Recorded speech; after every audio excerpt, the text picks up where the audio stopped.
I just stayed in my hotel room, man. Every time I look out my window, it's pretty depressing out here, man. It's bad. It's bad. So you're not going out? No. No going out in Cleveland, man. It's all factories. Do you regret anything that you said about Cleveland? Not at all. You like it? You think Cleveland's cool? I mean, I never heard anybody say, I'm going to Cleveland on vacation. I mean, what's so good about Cleveland? Alright, alright, alright, alright, alright. Alright, alright, alright, alright, alright. Cleveland! I wanna listen to the dumb zone. Hello, everybody. I'm Dan McDowell. I'm Jake Kemp. I'm Blake Jones. Video Man won't talk, but he's here too. We're live streaming today, correct? I hope so. Oh, we're not positive about that? All right. We'll hear about it if we're not. Well, Sure. we're also broadcasting live to tape, though, We are doing that. just for later. Super serving. We're pretty sure we're recording too. Okay. We're pretty sure about a lot of things. Not 100% on any of them currently. Well, look, see if there's hearts flying up. Then you'll know somebody's seeing it. Yeah, send us hearts, chat. Anyway, we broadcast live today, we think, from Cleveland. We're definitely in Cleveland. We're that part, definitely in Cleveland, 100%. Yes. where it's a beautiful morning. It is. Weather's nice. It's been a beautiful weekend. You know, A little chilly one of those days. At no point yesterday when you guys were shaming me for not having long sleeves did I feel cold. Never. Touche. It did feel good yesterday at the whole game. the wind off the... Of course, you left like... I said you'd feel cold in the fourth quarter. And I was not there for the fourth quarter. Yeah. Yeah, You know what? that was surprising. No one was there for the fourth quarter. Including the Browns defense. That's then, right. Am I right? That's right. Yeah, man. That's right. Mass exodus mid third quarter, which I was a part of. Jake said this a couple times, but the times that he's been in Cleveland, like, the weather's been great, and I have to agree. Yeah, what are you guys bitching about? It's been fantastic. It's awesome. Low 60s. I thought it Go for a rained, nice it walk in rained the the morning. one day. Saturday was the day that I thought, this is Cleveland. Or maybe it was even Friday when think we it- were leaving here. Yeah, it was Friday. It was like... It was a little bit cloudy that day. I was It was describing raining. it to you driving home. Like, this is what I remember. This is the gray, The film. Yes. the dust over everything, the dirt, But just it's sunny and 60 outside. the This rust. is Today great. is a nice day, yeah. Nice walk this morning. Oh, yeah? Yeah. Dude, I got so many steps yesterday. Yeah, I can tell you what you didn't do. Hit me. What didn't I do? You didn't do what Video Man did. Do you feel like he had more steps? He woke me up. He's not in the game. He woke me up bragging about it. He can't be in the game. He's, So he come- here's exactly what happens. Comparing me against Jordan, like, you know, he's Here's exactly what happens. 18. I sleep on the couch much? downstairs. Oh. Almost That's 19. pretty good for you, I guess. Whoa. He comes downstairs and he says, "What's up, bitch?" Mm-hmm. And then he tells me how many steps he had the day before. This is like a little mating ritual Daily that the thing. two of us have had over the last few days. I got 20.5K yesterday. But I had, Well, then, I had a then special... I'm not even going to bring mine up because I was what'd you do there, little I was fella? just bragging how I've doubled Yeah, my well- usual output, That's good for you. and I was dying. I went to straight to bed last night. Anyway, Oh, that's why you wanted those ice bags. You put them on your knees, didn't you? 15,000. Okay, that's good. That I mean, was you're only supposed to get extremely 10. condescending. Thanks, No, I mean, for... You did good. For you. did Speaking good. of ice, which one of you guys filled up those ice trays? I didn't. That's a clutch move. I think that's the superhost. Wow. When you come to Cleveland, You get ice. you get ice in your ice trays. Now the ceiling might leak on you? That is a super host. We almost had a Breaking Bad Dude, bathtub come through the ceiling, I but was kind of afraid. I told Jake not to take a bath. Yeah, He just so won't stop. He loves baths. even though there was no bath, I was just laying Well, down in the shower. actually, Yeah, our shower turns into a bath. it does. Hmm.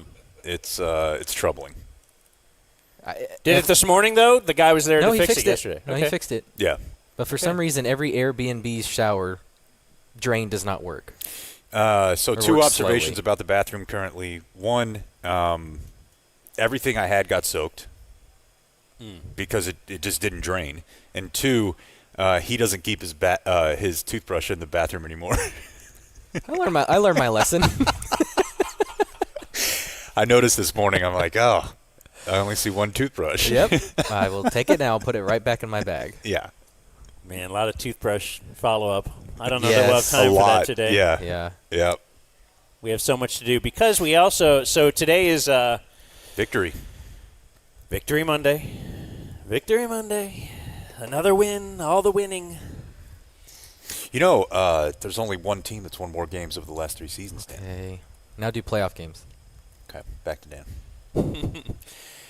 Well, it's a big day, somewhat of a big day. It's a mild day. For us, it's big. For everyone else, it's a tumbleweed across the landscape of Dallas-Fort Worth media. But for us, it's show number 230. And do you know show number 1 of your little friends, your little engine that can't, the Dumb Zone, with their television debut? Wow. Over-the-air television debut. This is not It's all the rage these days. Not Twitch television. Twitch TV or YouTube or yes. What was the one? Kick. That was short. Yeah. Blake was so stoked on Kick. Man, They he paid had, you by the hour. It seemed like a good bit. dude. I bought so much stock in Kick. And I couldn't because I had dumped everything into Quibi. Yeah, that failed. Yeah. Good Well, idea. anyway, though. It's a great tonight, idea. That's what I was told. tonight, and every Monday through Friday at 9 p.m., you can tune in to KDFI Channel 27 right after GMFB. That is the NFL Network's Yeah. syndicated program. Jake is obsessed with this show. For a couple reasons, but yeah. Just because they call it Good Morning Football. It was a very funny way to wake up every day during football season, and it would be on my television when I was taking care of the kid, and it would say, Good Morning Football. And I'm like, yes, exactly. Good morning. Good Good football. morning, football. Happy football. Yeah, they also have a proclivity for hiring very talented female broadcasters who apparently are now coworkers of mine, so I probably shouldn't have said that. Talented is a great word, though. yeah. It Yep. encompasses a lot. Yep. Yes, so we will be on TV. Apparently, they're like, we're not sure how much of you we want, so it's a half-hour program. Seems plenty. It's more than 0. Yeah. And stemming off of the brilliance that was the DZRV, what if we just call this little thing DZTV? I believe that very talented minds have agreed with your creative decision there. So that's what we're going to go with. So tonight at 9 o'clock, head over to KDFI Channel 27. And if you watch us or listen to us today, then you could go there and say, well, how did they edit down to, like, how would you take 2.5 hours of unbelievable gold? How are you going to just get a half hour I out don't of know. that? Yeah. Like, Yeah. will you have to smush us down like the city of Cleveland and just fast forward? Yeah, you know? they may have to hit 2 times speed just to get it all in. Man, I tried a 1.5 speed on a Brian Curtis podcast on Friday. I can't do it, dude. I've tried it too. Yeah, I can't. Like, I can maybe do it for just editing audio. Like, if I got to fly through a press conference or something like that. But if it's something that I actually want to enjoy, take in, I can't do it. I like it. Because you listen on 2 times speed and then you go back to normal speed and they're like, you sound drunk. And I can't believe, like, when people send it to us and they're at, like, 1.75 of our Yeah. show, like, it makes me insane. I don't know. Should we do a promo for Channel 27 right now? Yeah. Hey, welcome to DZTV. Boy, this was well thought out. It's the Dumb Zone on TV. That's right. Like you've never seen us before in 4K? 4K, I'm going to say. Yeah. Probably HD? Probably just 1K for now. Okay. There's at least a K. There's a K. We're right at a K. Yep. HD? We're in Or HD. did they put us on the old thing? No, we're on HD. Oh, okay. Yeah. See, there you go. Yeah. Look how great Jake looks on HD. We're wearing makeup now. So that's our promo. Yeah, look at that. Look at that And guy. and hey, here's the thing. It's 9 o'clock. The kids are asleep. That's right. Let's party. We could do anything we want right now. And we could say Whatever the hell we want. whatever the hell we want. Yeah. Apparently the guy who edits the show is deciding that Let's just keep it cool. maybe not anything you want. You know, on DZ, we could say whatever the fuck we want. Okay. Yeah. Okay, I'm gonna go ahead and mark that. We're going to edit that out? Go ahead. Take that Take out. note there. That completely shot the promo. Yeah. Oh, darn it. Do it again. What'd you guys think of the Cleveland Browns experience? A downtown stadium. We had my buddy Joe from the Cavs picked us up. And What a guy. Drove us to his Cavs parking, which is pretty sweet to have on game day. Dan was so impressed by his ability to just whip between buildings and get us where we were supposed to be. Weren't you? Like, he got around all the traffic. What'd you call it? The Godfather entrance or the Goodfellas entrance. You've never seen Goodfellas? No. Okay, that's my number one movie. That I was going to say, if we're going to do this monthly exchange, Is that the movie for September? it should be. I'll Goodfellas? say, because then you'll get me my awesome references. And then we'll have to watch like Little Nicky or something for Black. No, I was telling you the one I wanted, the internship with Oh, that's Vince right. Vaughn and Owen Wilson. That's where they right. Get internships at Google. Sounded awesome. That does actually. It was a good premise, and you were essing all over it. But yeah. Yeah, what'd you guys think? Dude, people get mad at me when I say this about Philadelphia because Dallas and Philadelphia are rivals, I suppose. But can I say it about here? This is a better place to go to a sporting event. Oh, for sure. It's awesome. Like That little strip that we went down that I think Rob went back to last night, right? What was it called? That was like 6th, right? East 6th Street? Awesome. Perfect place if you're a douchebag. that's what I was gonna say. I was like, I was from a song that I heard. expecting douchebaggery, but it was really cool. Just bars everywhere and people hanging out and having a good time. And it's also like maybe this is the part about it that's like less Philadelphia. People are not like combative. Now, I didn't have my Cowboys gear. No, But there was a lot of Cowboy fan walking. There were a lot of fans Cowboy walking. fans, but even in the stands, I mean, it was pretty obvious where my allegiance was, and nobody was like over the top rude about it, or I don't know. I love it here. so I really do.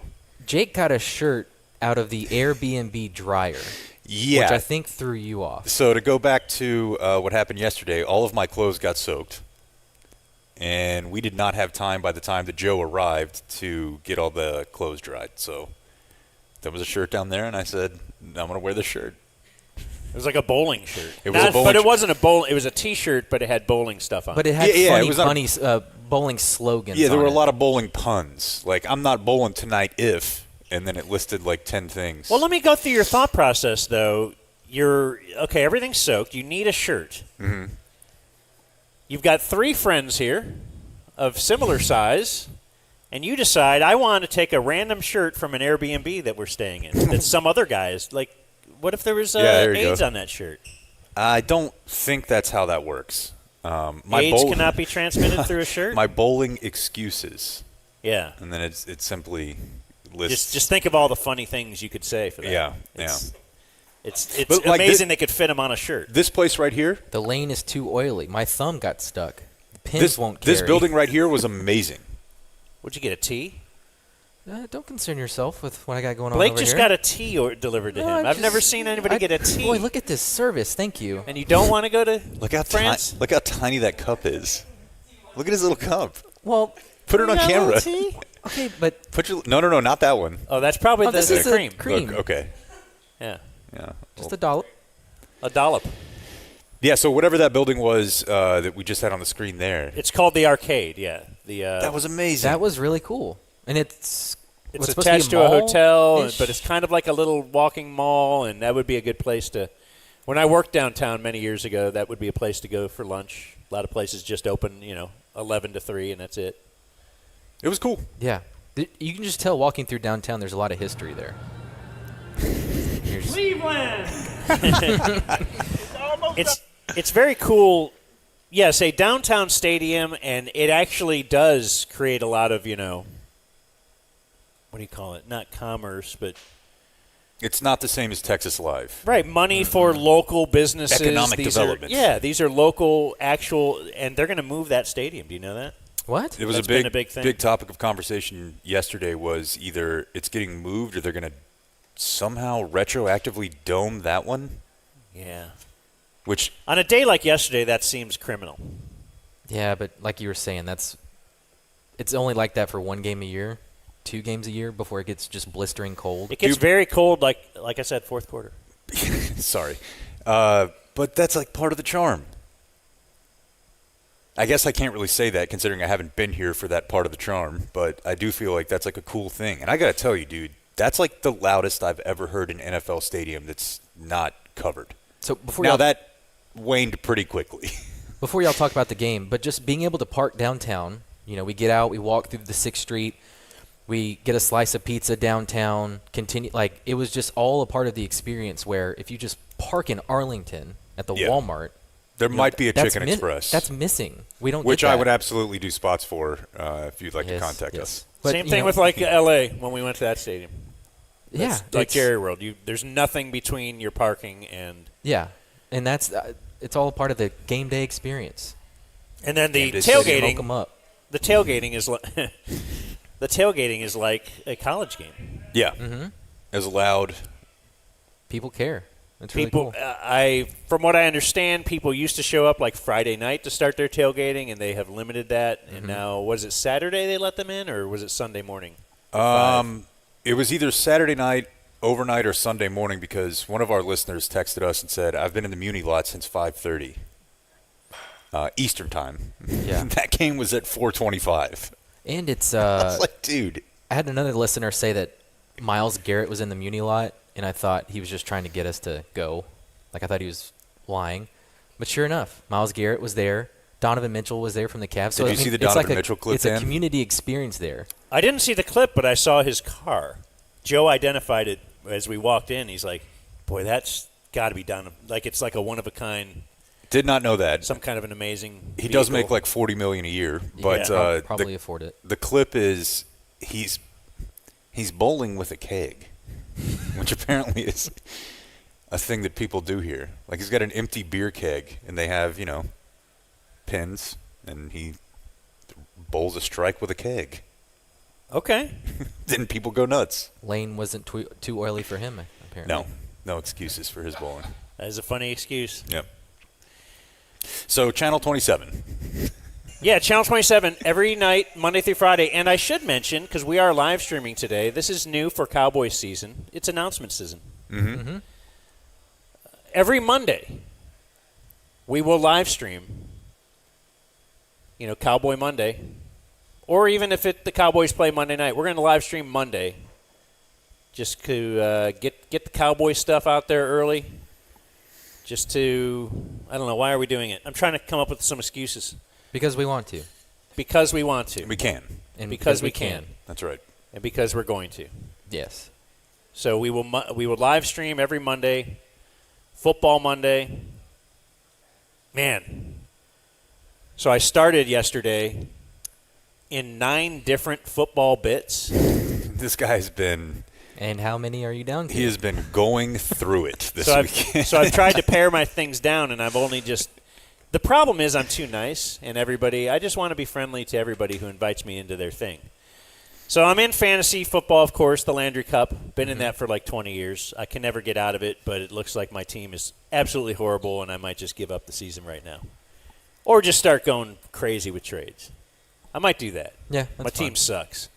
Marvin Harrison Jr. Dude, what was his deal? is my lead One wide catch? receiver. Did you see the clip of him? Yeah, for wide the open. possible game-winning touchdown? Yeah. That hurts. And he might as well have scored that because that made me lose my my Bills bet. I See, think now my Bills was my he's- lock. Yeah, it's all merging Got together. the whole matrix just battling each other. Right, because the Bills won by 6, which sounds great unless you think that they were favored by 6.5, which they were, Ouch. and that effed me. Ouch. So I'm in, Jared's little gambling or whatever Sorry, Jared. game picking thing. I'm so beaten by it already after week 2. I'm in my Monopoly game, and that's the one I'm doing really well in because they give you $10,000 of fake money to bet. And so I thought, you know what, I got to go, if not all in, most in. And yesterday morning, I said, let's go $7,500 of this fake money, $10,000 I have for the season, on the Cowboys. Nice. Because this guy got to me. Mm-hmm. He's like, dude, they're great. They're great regular season. Like whatever, they're a juggernaut. Look at the point differential in last year's team. I mean, they outscored their opponent by like 200. Yeah, and the final yesterday was not indicative of what happened. They It was destroyed a them. garbage time touchdown to get Cleveland to 10. It was not that. I mean, I believe you actually said on Friday it's not going to be like last year's Week 1. It kind of was. It Yeah. doesn't look quite as gaudy, but yeah, they're very good at beating average teams. I'm in Or five, maybe the Browns are just bad. I'm in 5 knockout leagues, including the Dumb Zone knockout league. Okay. Yeah, I'm not anymore. that one. I'm out of that one. What'd you pick? That one took a I hit. took the Commanders. Why? I don't know. Wait, who do they have? The Bucks. Baker Mayfield. Who Baker. was dealing as Deshaun Watson was Believe me. airmailing every single pass. Every into the- friend of mine in Cleveland has alerted Told you me about to that. that. Yeah. It was It's so Cleveland. It was a topic of conversation in the stands, I can tell you that. Have you guys taken a look at Deshaun Watson's cap hit? Should they, let's release him after this season? It's like $80 million. Next year's dead money would be $172 million. It's like 70% of the cap, isn't it? No, they're stuck with him. If they wait 2 years, $99 million. If you can hold on till 2027, then you would just have to eat $26 million of dead cap money. Dude, and the craziest thing about it is I don't know that I've ever seen somebody have like an off-the-field issue that just ruined them. Like, he was really, really good. He was an elite college player. He was pretty good as the Texans starting quarterback. And then he gets in trouble, and I'm not saying what he did was okay, but it's not like he went to jail. Like, Michael Vick went to jail Yeah. and came back and was like, all right, I'm still Michael Vick. Yeah. Kind of. Deshaun Watson just had He's just creepy.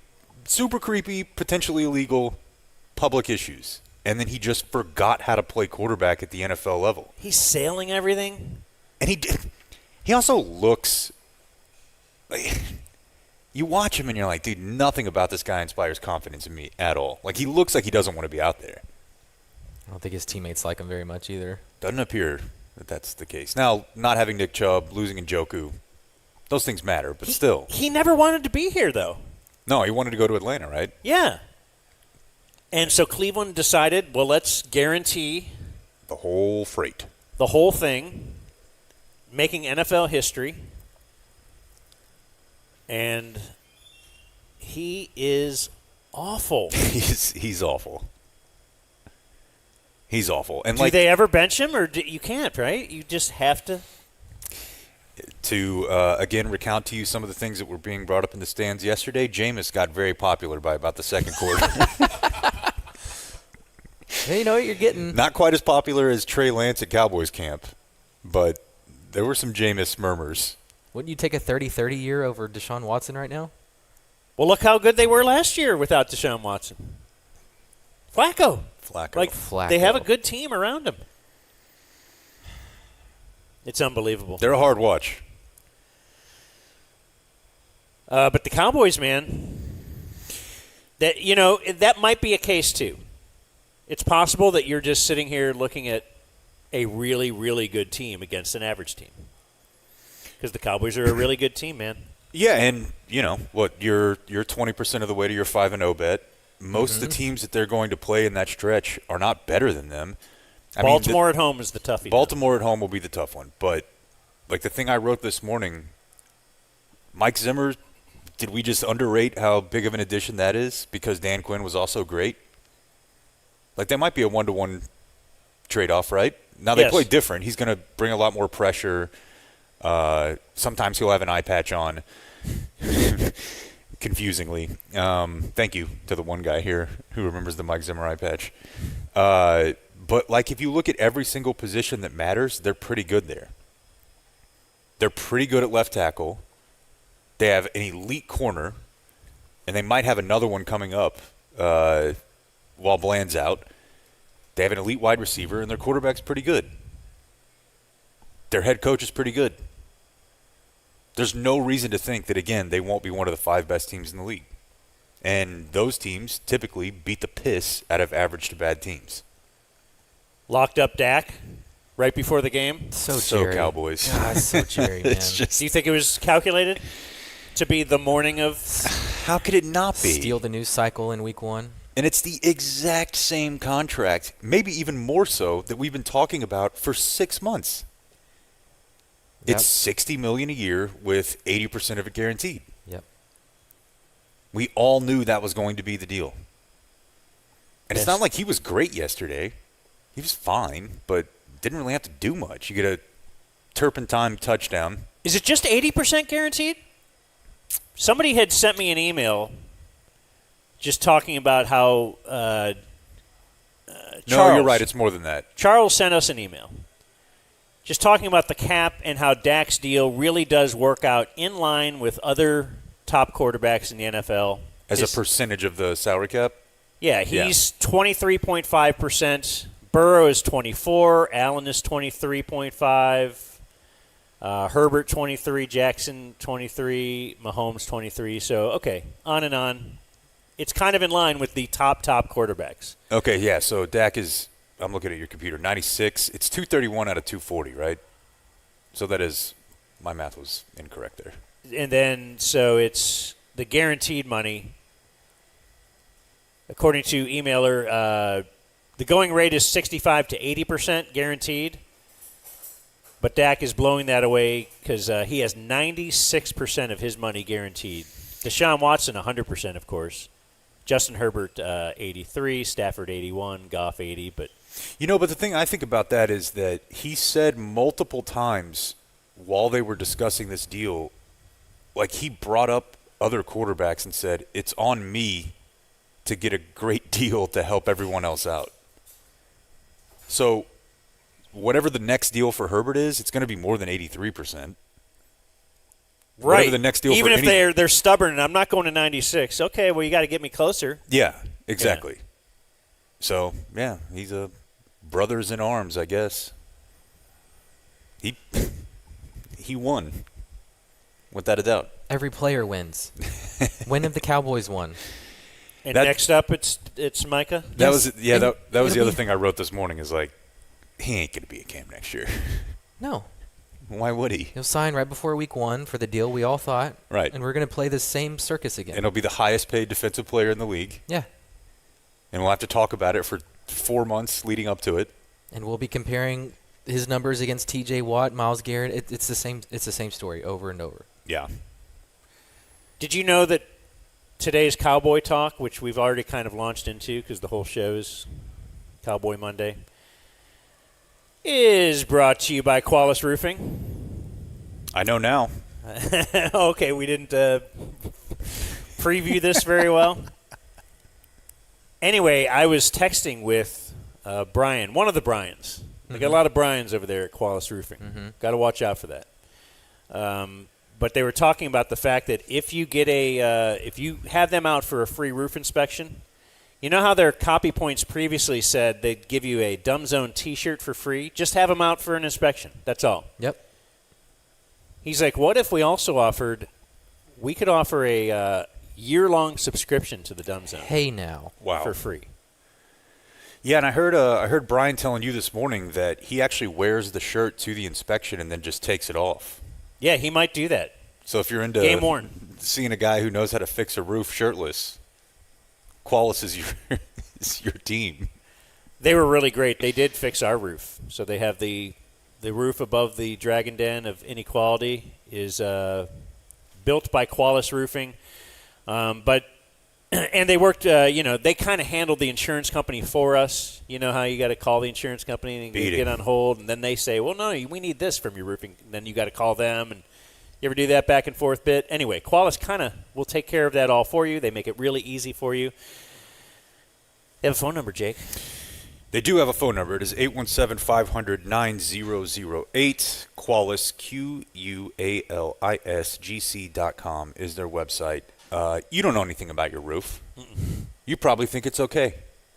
I thought it was. It's probably not. And they're like, this thing's messed up, man. Yeah. Well, just get it inspected, and you get a free year of the dumb zone. How about they- that? There you go. They were trying to take care of it before, Yeah. like something crashed through the roof. Before we have to It- put it pots in the kitchen. I was going to say, perhaps Right here at perhaps at our Airbnb they could use a little Qualis roofing. Take it's care not of that. so bad. You walk around a pot, and then you could, It's great, and you need some drinking water to for the later. sink. Just tip that There it pot right is. in your mouth. That's right. So Cleveland. Not if Qualis comes out, though. No. Definitely not. QualisGC.com. Good peoples. How about that?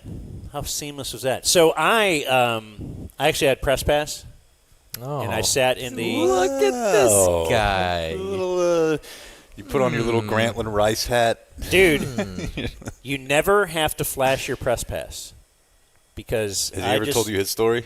What? Wasn't it? Was it Reese Davis? Are you allowed to say this? Fowler, Chris Fowler. Fowler. We are Okay. live. Yeah, Chris Fowler just. You think Chris Fowler's wearing his credential? He just walked into Darrell K. Royal and somebody stopped him, said, "Hey, I need to see your credential." And he's like, He looked down to where it was supposed to be and looked back at him and said, "If you don't know who I am, then we have a problem." Oh, come on, Chris Fowler. You just got to assume every lowly janitor worker and whoever, yeah. elevator operator at Yeah. these games. Why not just follow the rules? Yeah. Come on. I mean, That's awesome that you what a saw jerk that. to He ever got in. 'Cause I was like- attempt to attend a professional sporting situation without your press pass that you left at home. Because it was a big TCU at Texas. Herbie's doing the game, and it was really cool. And I'm like, oh my gosh, that's Chris Fowler.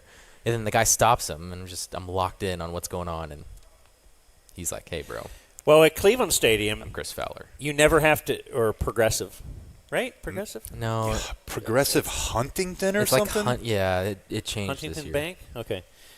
Anyway, at the stadium, you never have to flash your press pass because they have facial recognition. Whoa. And you just Wow. look into a little thing every time, and then it will boop, pops up Dan McDowell and blah, blah, blah. That's not terrifying at all. Yeah. So, like, they never look at your pass. You just look into the little thing, and then they let you through. So I actually did a little pregame meal. They have salmon. Really? Yeah. Nice press box spread. Unfortunately, I had the salmon because then I saw they had a pasta bar. I could have gone there. Man. Yeah. But I just went salmon because I'm a regular Joe. So I only had salmon before the meal. In the press box, saw Sam Gannon, my Oh, yeah? coworker Yeah. That's right. at KDFI. Does she work at KDFI? Same umbrella. We're kind of under the same umbrella, yeah. We're under the same umbrella. If you haven't figured it out, we do have our studio is kind of in the Fox 4 building downtown.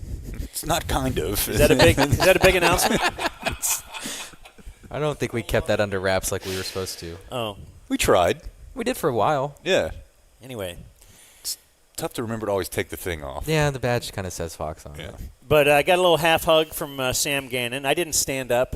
I was eating my salmon, and You she took walked a over. sit-down hug? You hugged her hip? And I did a reach up, and then my buddy, I was introducing her to my buddy Joe. Then he stands up, Yeah, like and a shakes gentleman. her hand, and I'm like, should I have? And now I can't stand up now. Like for another, okay, give me the real hug, and then that's real seedy, you know. Well, it is, but I don't just know thought that I it's was more eating. seedy than a sit-down hug. Yeah, that's weird. Like, that's what your grandma does because she can't get up. Yeah, she's unable. I did have food right in front of me. Okay, let's Anyway, ask the bartender. What do you think about a sit-down hug? I'm just telling. Awkward. Awkward, Thank yeah. you. Yeah. Well, I've been in those situations before. Saw Saad, good dude. Love Saad Youssef. Saw Timmy Collishaw. Oh, yeah? Yeah, who is always baffled when he sees us out in the wild. He's Like he yeah. thinks that we just disappeared and went in a hole Yeah. because he's not aware of whatever media we're doing now. Yeah. He's K- surprised we still KDFI. have jobs. Yeah. Yeah. So, on the sideline, I got to go on the field before the game. I had a field pass. Very cool. You've done that before, right? I mean, I know you did it at Clemson, but I didn't know if you'd done it here the last time you were with Rafa. Yeah, I don't know if I did it here, but anyway, it was very cool. They do have natural grass. surrounded by the fake grass. Okay.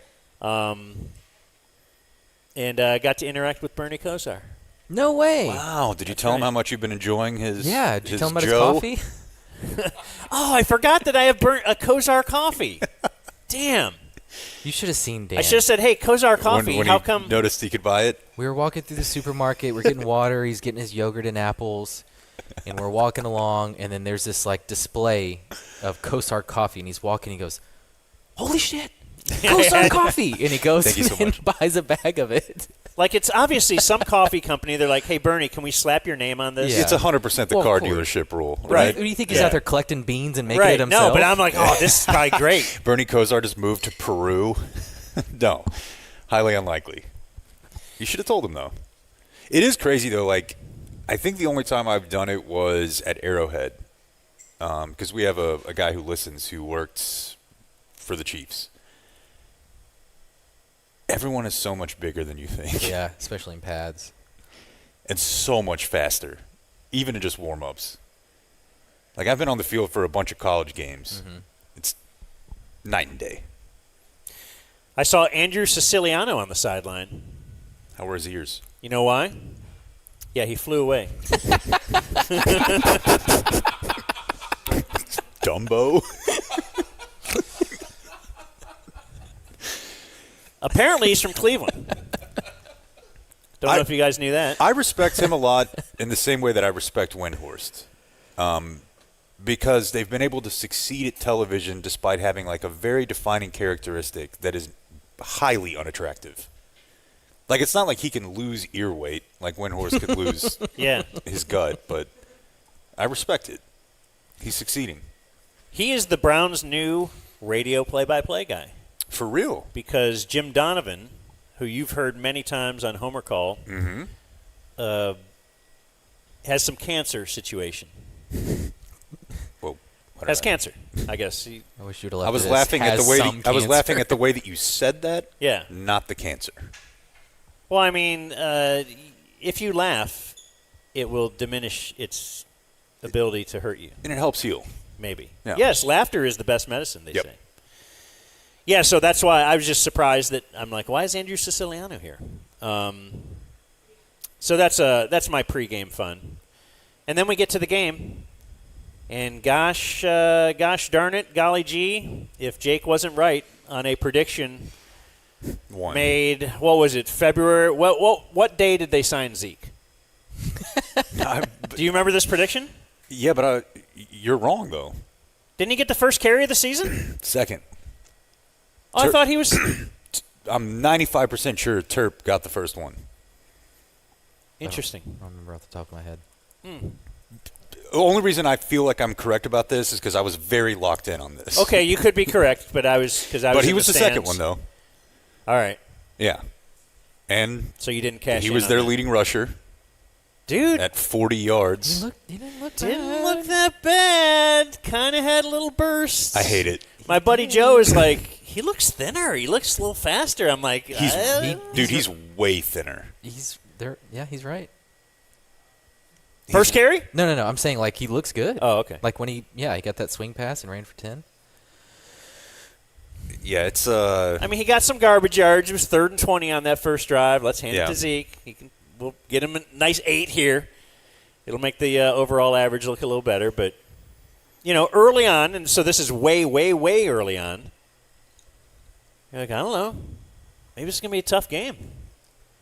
Yeah, Cleveland, tough defense. yeah. Stopped him right away. No, Zeke did get the first carry. Man, Did he? I could have swore he was second. Okay. I guess I was right again. Well, I was right. I was trying to compliment you and say that you did something right, and you just can't take that compliment. Okay, yeah, Terp was just the return. Then I thought, I don't know. During the game, it was clear, like Dak and CD.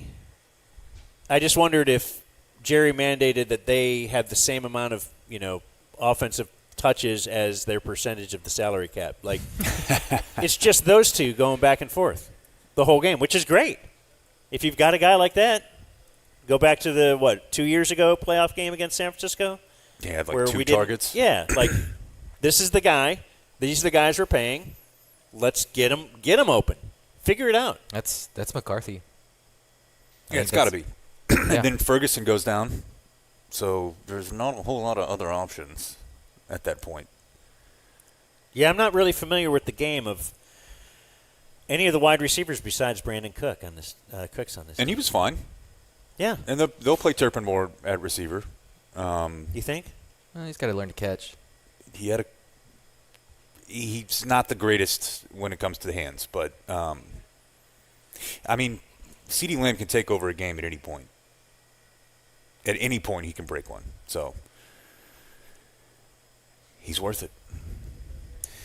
You think Zeke's back next year? If you want to make a prediction for next year, Dude, there's no way, right? There's no way. because it's like a 1 year, $2.5 million or something like that, right? But how about when he first did this? When he first did the feed me, did you see it? Of course I did. Okay. And again, it's the sort of thing that is very, very popular in the stands. Yeah, I was going nuts. the Cowboys fans go crazy. Oh yeah. What if we get like a Week 9 announcement? Cowboys Extension. and Ezekiel Elliott agree to a contract. No, their extension. season is going really good. Yeah, they're 8-1. Hold on. They're 8-1. Uh-huh. Rico Dowdle got hurt. All of a sudden, Zeke holds out. In the middle of the year. Yes, to demand a new contract, or else he's not coming back. Deuce Vaughn time.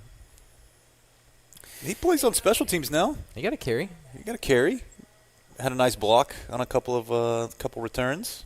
Okay, nice that you noticed that. I didn't notice him at all. I mean, What do you think of the new kickoff? I love it. Now that we have a whole weekend of it, I love it. It's still weird to me. it's certainly weird. I forgot to look up the stats, and probably it'll take a little bit to normalize, but it might have been the Bears, but somebody ran like a counter off of it yesterday, Yeah. which is just something you would never be able to do in a regular kickoff. But they're like actually running like counter tray plays off of the kickoff. I think once we get into playoffs, we'll start seeing them dress up a little bit, trick plays and whatnot. The Cowboy game, pretty boring on that front yesterday, but there were a couple of exciting ones throughout the day. Well, Because you know, Aubrey's Bo- just going to he's going to kick it all the way out of the back of the end zone at pretty much every time. Well, he didn't yesterday. Well, he kicked it to the end zone. Yeah, I think they're trying to do that. Like, he's pretty good at aiming exactly where he wants that kick to go, and he's got a pretty consistent – they're going to catch it like 3 yards into the end zone. Yeah, but why would Like, you he want to did just that- kick it higher? Because I am airtime not here to complain about Brandon Aubrey. Airtime doesn't matter anymore. Oh, that's a good point. You can't move until they touch it. And I think what he's trying to do is, land it at the 2 or 3, because if it hops into the end zone, they Now get you it at have the 20. Yeah. Yeah, so you either return it or get it at the 20.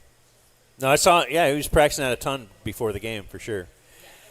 I mean, if we're going to talk Brandon Aubrey, let's talk Brandon Aubrey. Dude.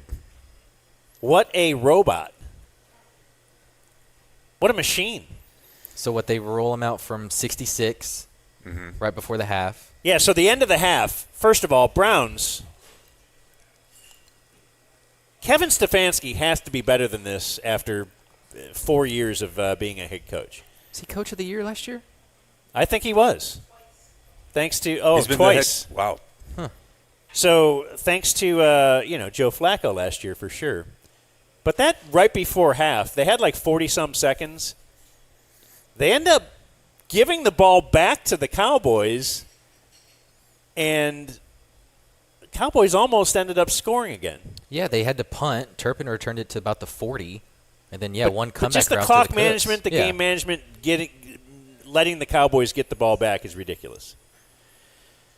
I don't know that you take a knee with 40 seconds left, but I just think you want to let that clock run down a little bit more. Well, I can tell you when you don't want to take a knee is when you paid a quarterback $250 million. You would think.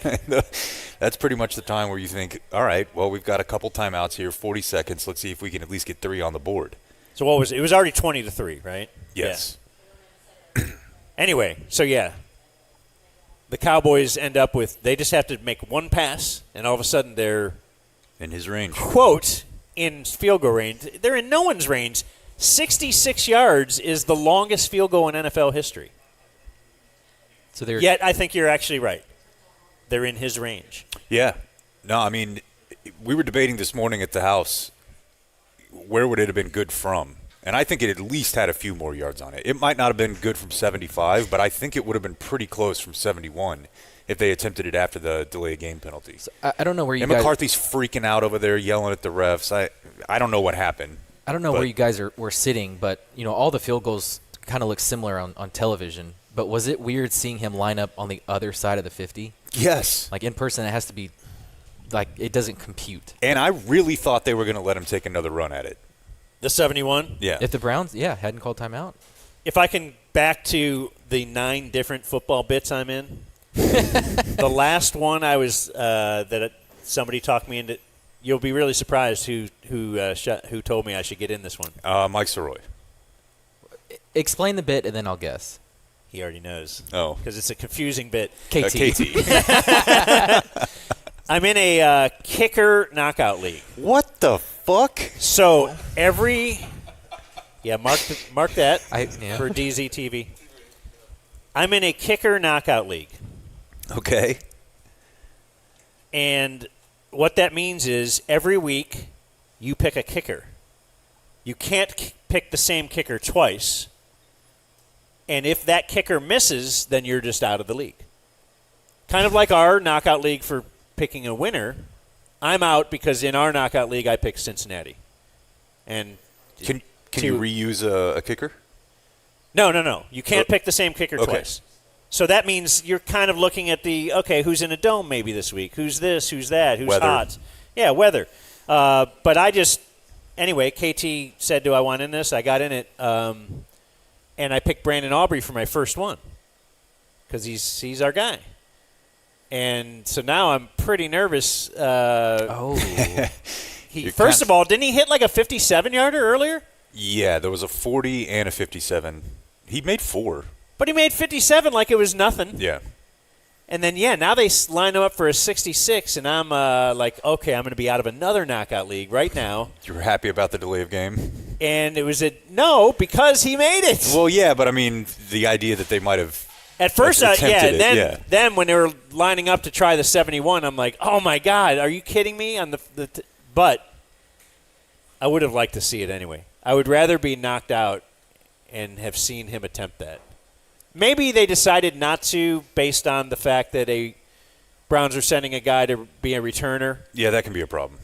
And, why take that risk? We're up 20-3. I can see why they would pull that back.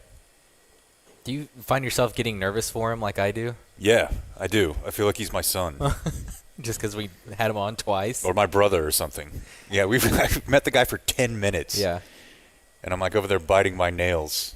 Like it was watching my brother play Come on, football in Brandon, college. Remember your steps. Remember the garage. Right, 3 steps, Yeah. 2 over.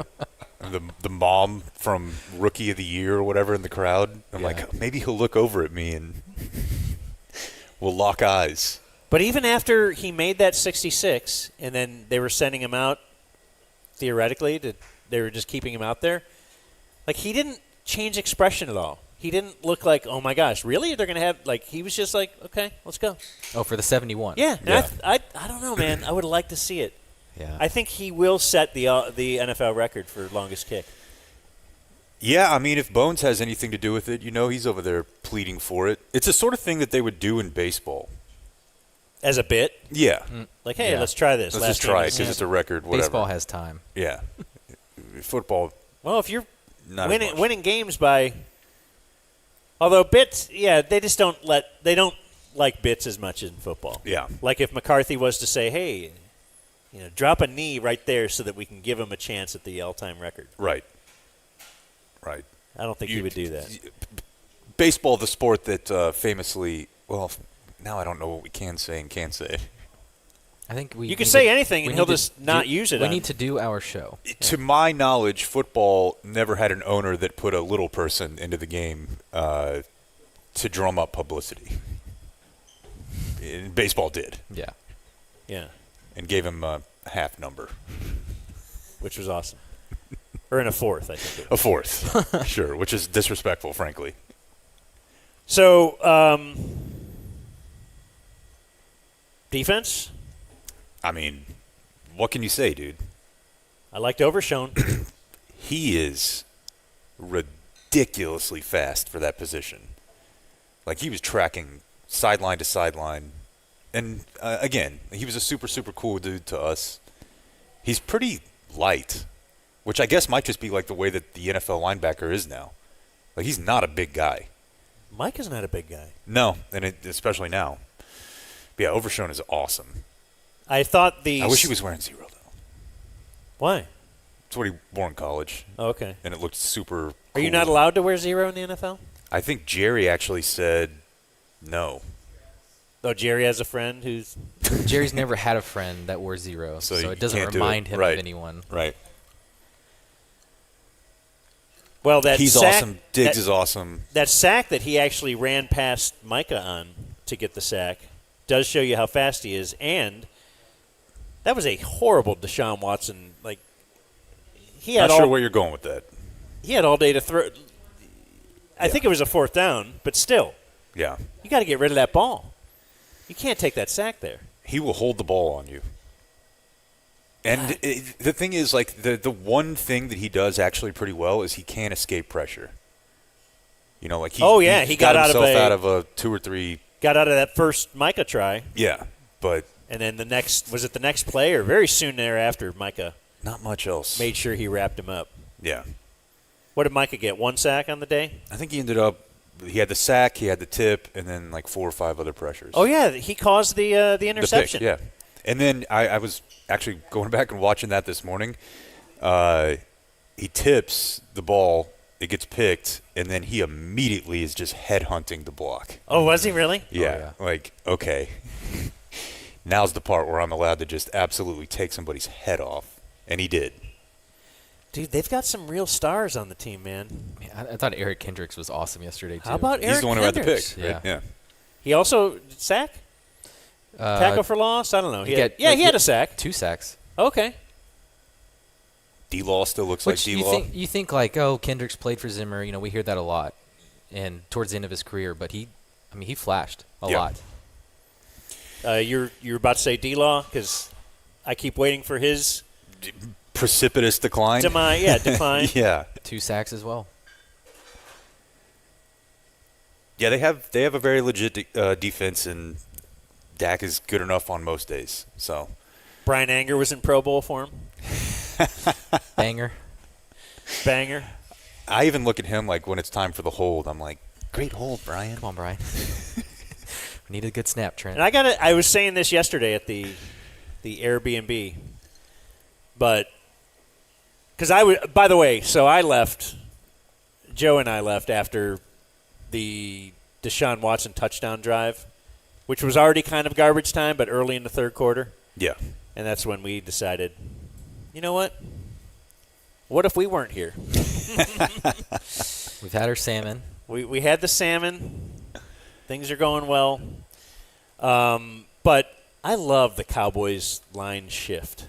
Yeah. I don't know why. I just love it. Like It's like the one cool thing they have. their victory cigar. Yeah. Their one bit, it's their one link to history. Mm-hmm. To the Tom Landry. Apparently, would the Cowboys back then do it every play? Yeah. Because it almost seems like tiring. It does seem a little unnecessary. I've never really understood it, to be honest with you. But yeah, I do believe that was the thing. And they let Cooper do it. Yeah. Like they let the backup go out there. Dan was asking me yesterday, like, why is Micah still in this game with 2 minutes left? Yeah.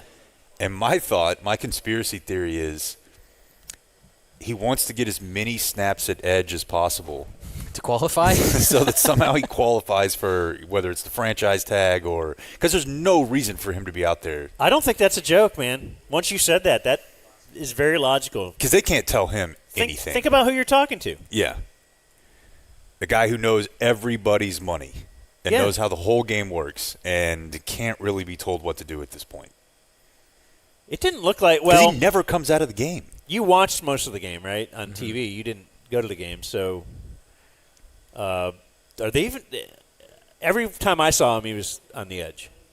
Yeah, they did a graphic of where he was lining up, and it was mostly at edge. He was over the center a couple times, yeah. But I didn't see him at linebacker much. No.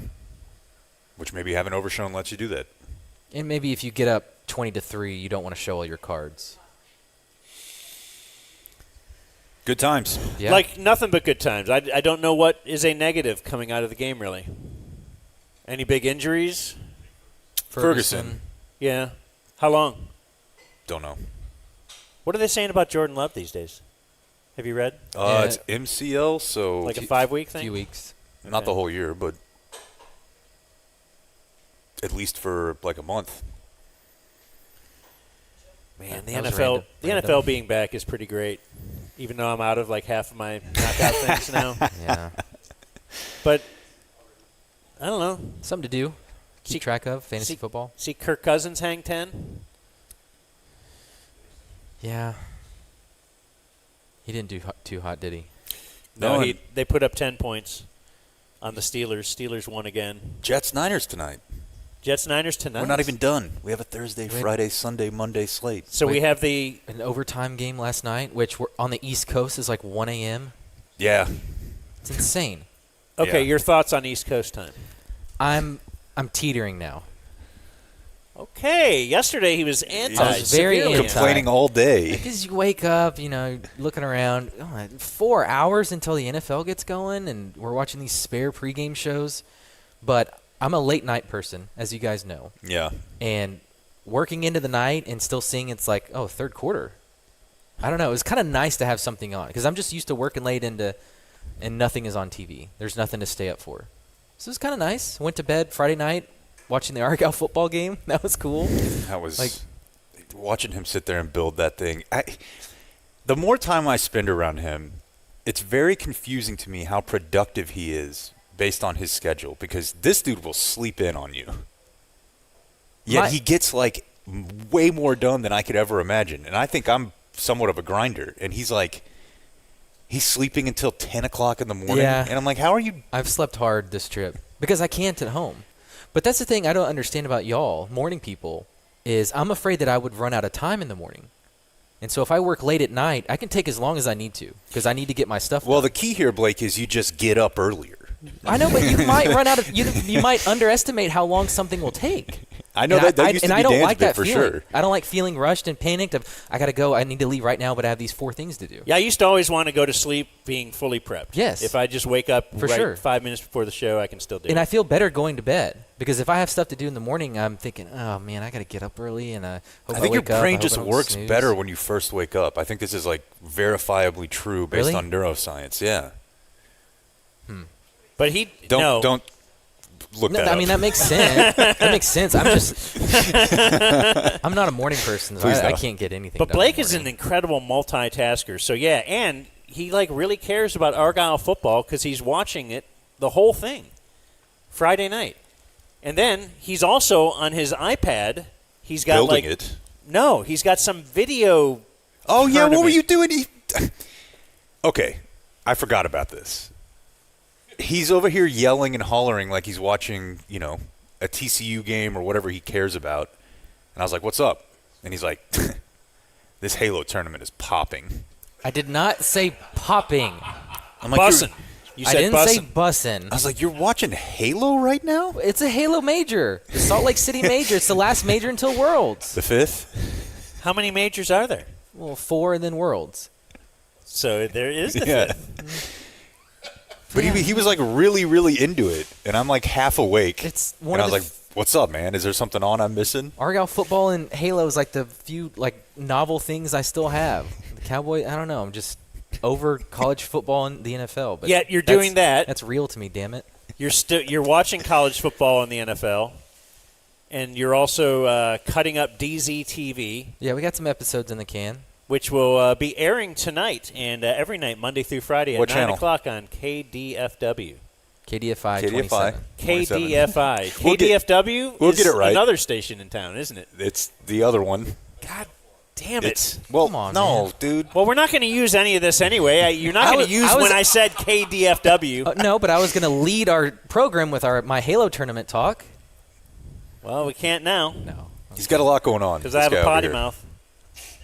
Yeah, he's got a lot going on. But I respect it. He's running a show knockout league. He's watching people play video games. He's up cutting up the first half this morning. He's letting people into the show knockout league like way too far. Like, Just didn't want to leave anyone out. then you're dealing with people saying, I didn't get in. Can It's you refund me? Just a huge mess. But I think we're good now. I 100% predicted this. The whole time you guys were talking about this, I was like, this feels like it's going to be way more work for Blake than it's worth. Are you sure you want to do this? You know, for charity, I think it's worth it. Oh, he's got the charity play. It's a force field. All right, so okay, let me tease ahead because we will take a little break here. It'll be very short if you are listening later in the afternoon, but if you're watching on the YouTube, then you'll see that we're away for a few minutes because we were watching college football together on Saturday, which was a lovely time just to spend with my good friends. I enjoy watching the games with y'all. And we thought we ran into like the worst announcer we would see all weekend. He was bested. Colt McCoy is so bad. Groans from the crowd. I cannot believe how bad Colt McCoy was. However, you know, if you have a team, let's just say the Cowboys finished this year 2-15, and Carolina finished this year 2-15. Who had a worse year? The Cowboys, yeah. It's all based on expectations, right? I think you're describing the Big Jim effect. Well, so I'm wondering, who is worse, Colt McCoy or Tom Brady? Find out next. How do you like that? I love it. For a tease.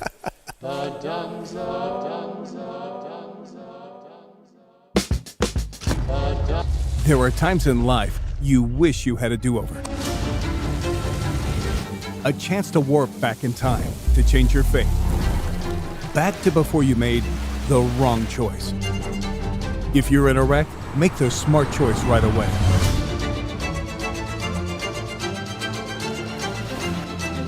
Frankel and Frankel. Chosen by the people, feared by the insurance companies. Call Frankel first.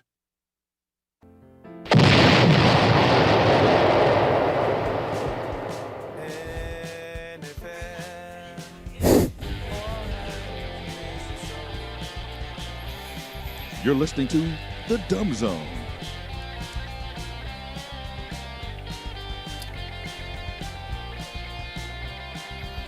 Hey, Raymond wants us to say, don't forget the Dumb Zone Day at the ballpark on September 19th. It's next week. It is. And if you're going to the Dumb Zone Day at the ballpark September 19th, attending the game, you can get a special event Dumb Zone t-shirt at dumbzonemerch.com for only $6.90 thanks to Qualis Roofing. Helped them with some t-shirts so like everybody sitting in the section can wear the same shirt like a bit. Like, won't that be crazy? I'll have the same thing on, and you could be one of those people. They paid a price that evokes a sex act. Dumbzonemerch.com. Order by 9/11. Guys. Hey, never forget to receive it in time to wear the game. So yes, never forget that you have to order your dumbzonemerch.com T-shirt if you're going to the game, and then you could do stuff, and then you could be wearing stuff that other people are wearing that's right next to you, and you'd be like, "Whoa, how cool is this?" Sorry, very awkward here. Here at the Brothers Lounge. We are at the Brothers Lounge once again. This is the bar that my brother... Hey. All right. That sounds a lot better than when we first started and there was that guy here. I was really wondering if he'd stick it out or if he was like, you know what? I'll just sit and be the only guy watching a show. But luckily, the Brothers Lounge, to our credit, not open. No. At this time. They don't open till 3. Frankly, not really happy we're here. I don't know that they are happy. We're gonna tip well. But my brother is the manager, so they had to come in because the manager said you have to come in. Yep. Yeah, I'm pretty sure the waitress spit in my coffee. Yeah. And she just confirmed it. Didn't need that. Thank you. Anyways, but Friday, very nice crowd. A lot of people in town from Dallas. And, you know, it's Friday, so everybody's ready to get some drinking going and all that kind of stuff. And today, I'm not going to say it's not a nice crowd, but just the size is not as hefty. But we do have some of my good old friends are here. We have Amy Ferry over there, who is the owner of the Flying Monkey.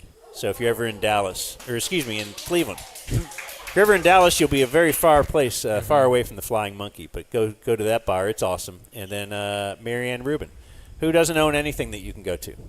Although she did say she'd make you guys dinner tonight. Oh. If you wanted to have dinner. And I said, no, they don't want to do that. Well, they do not want to go to your house for dinner. Would you at least ask us first?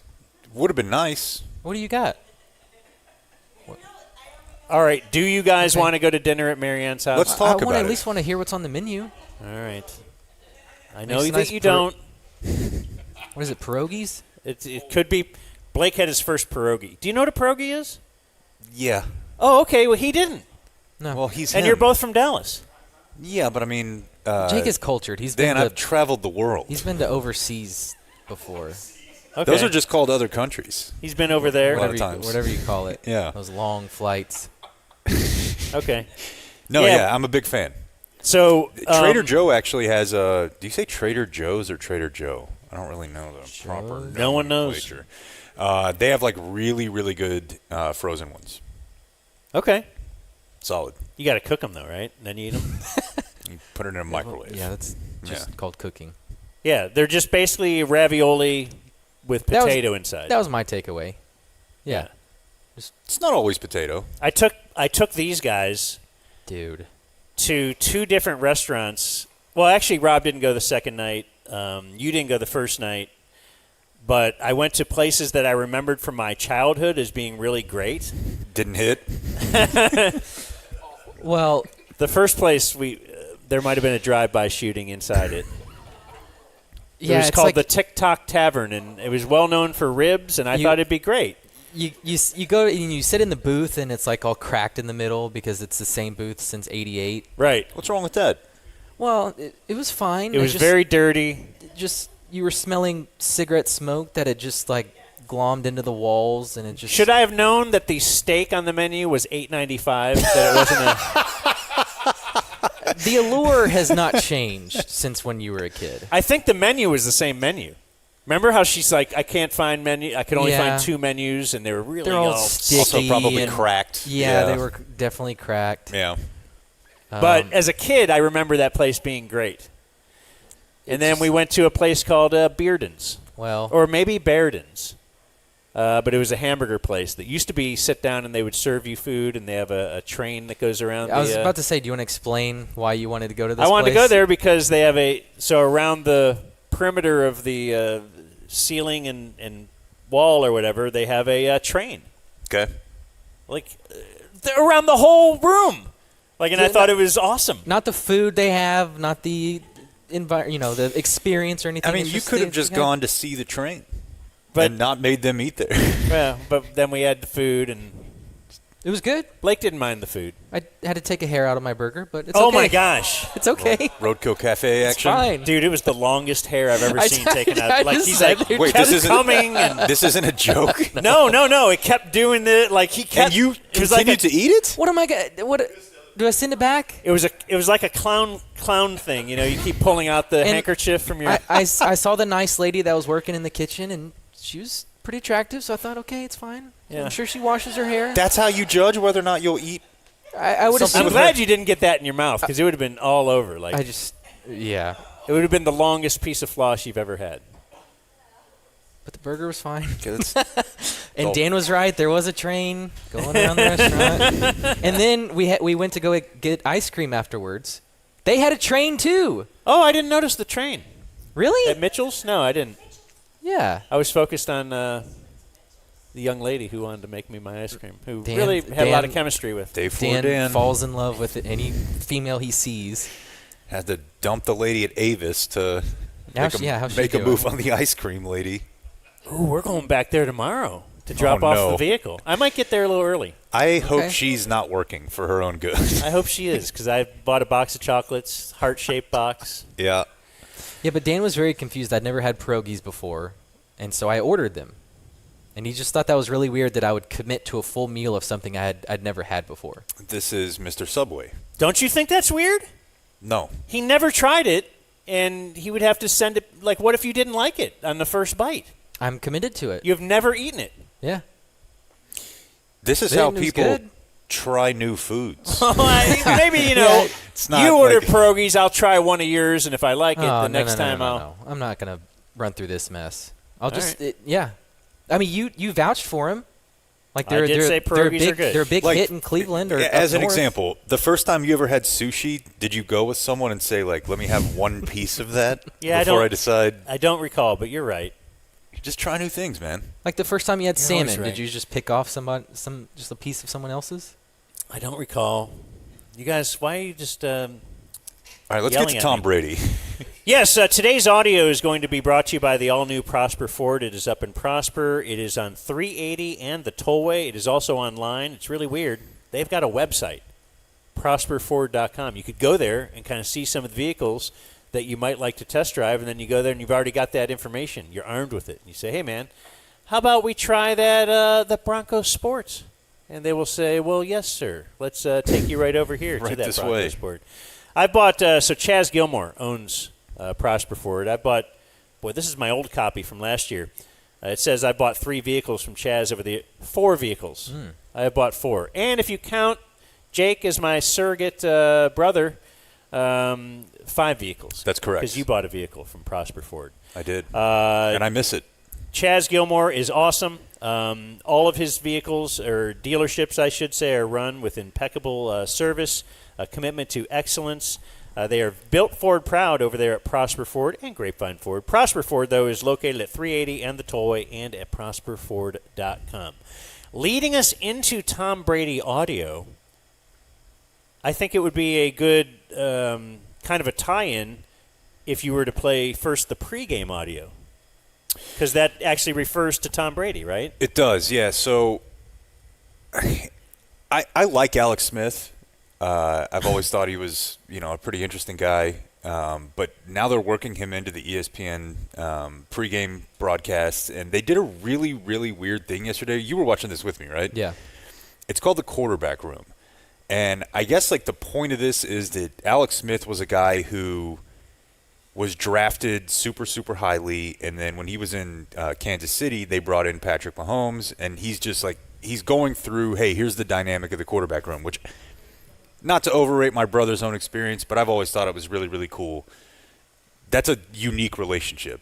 My brother replaced a guy who was a couple years older than him, and then my brother was replaced by a guy who was a couple years younger than him, and they're all still really, really good friends.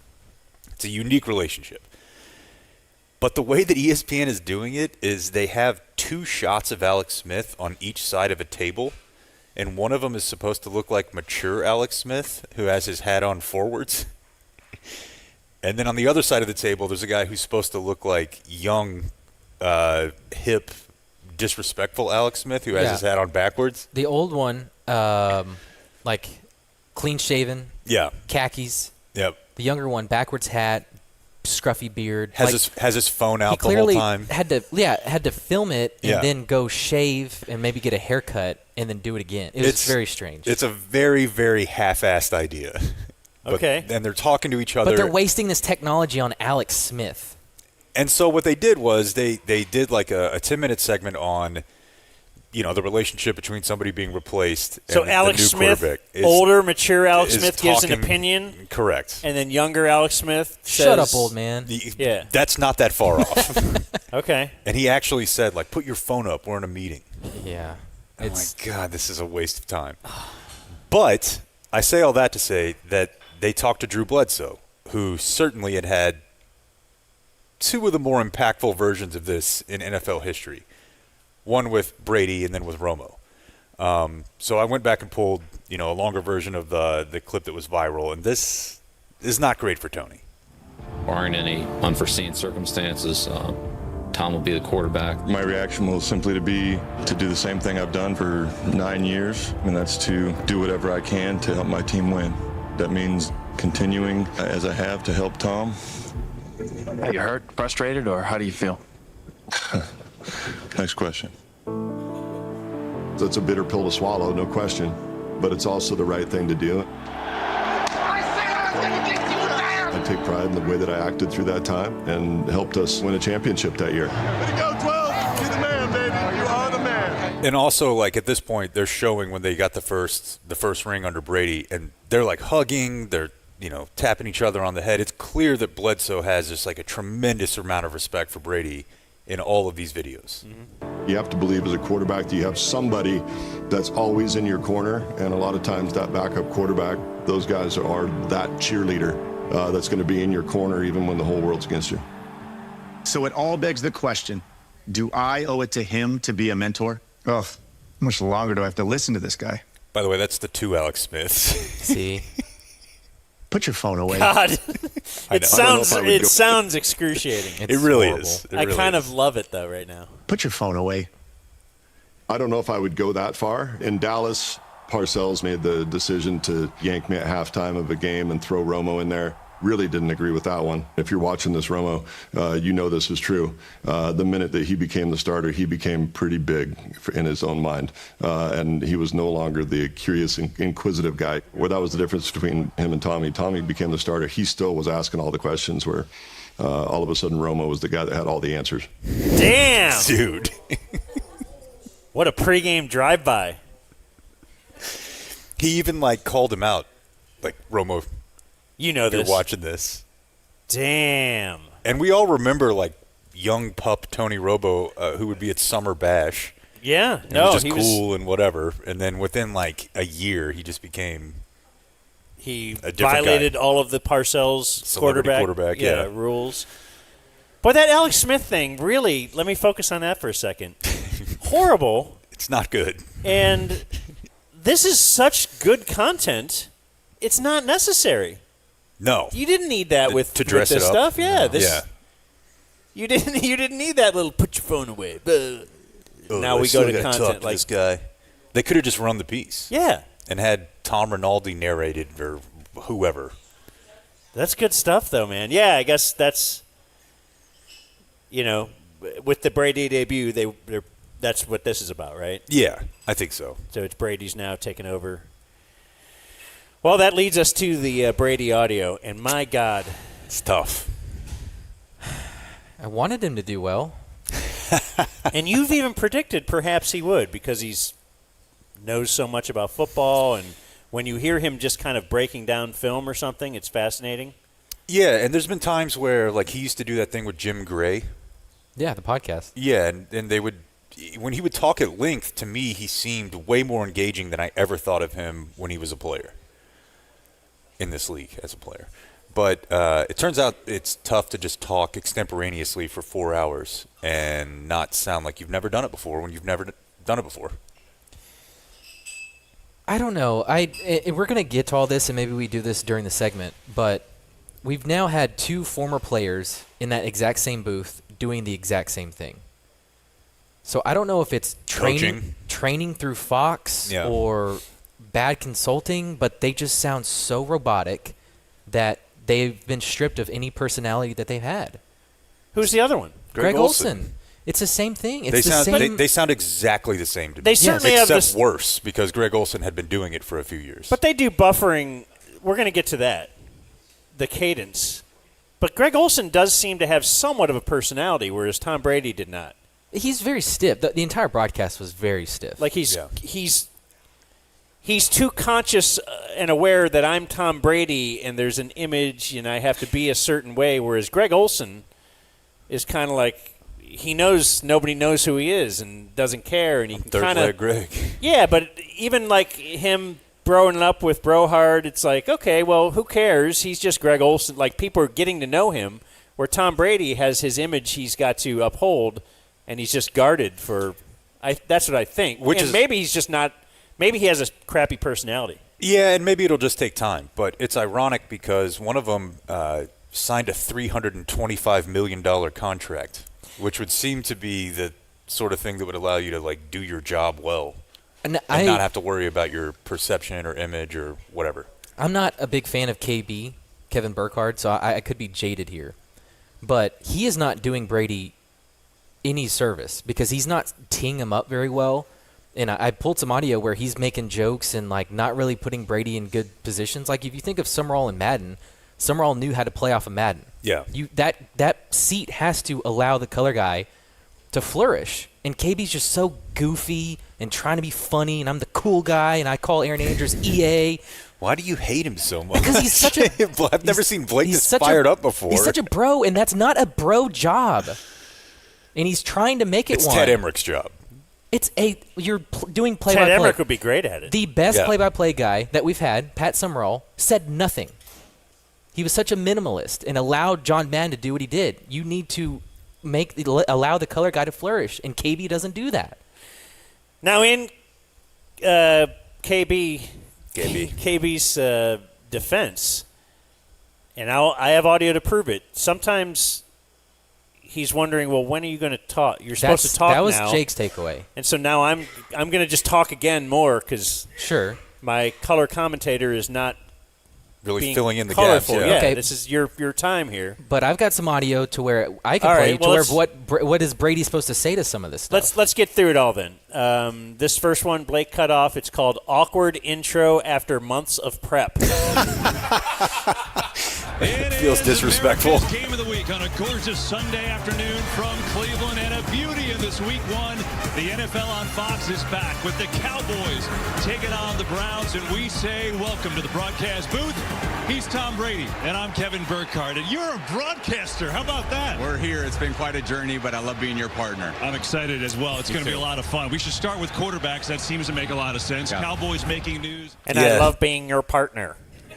You're a broadcaster. How cool is this? Yeah, I'm excited. I'm your partner. Turns out if a guy is like a supreme robot as an athlete, maybe he'll be a robot as a broadcaster also. He also does this really weird thing, which I think is in like 4 or 5 of our cuts, where he'll go, yeah, right.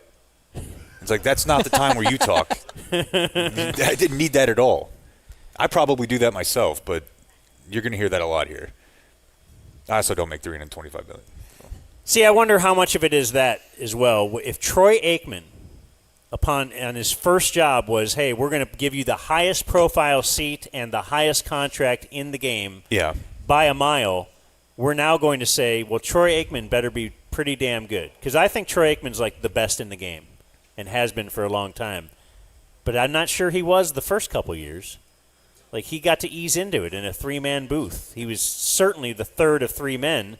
Whereas Tom Brady is Tom Brady. 18 immediately. And now all of a sudden, he's not the man in the room, though, either. He's got this guy he's never heard of, Kevin Brohard.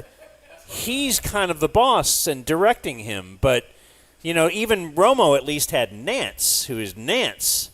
Whatever you think of him, and I don't like him at all, but carries some gravitas.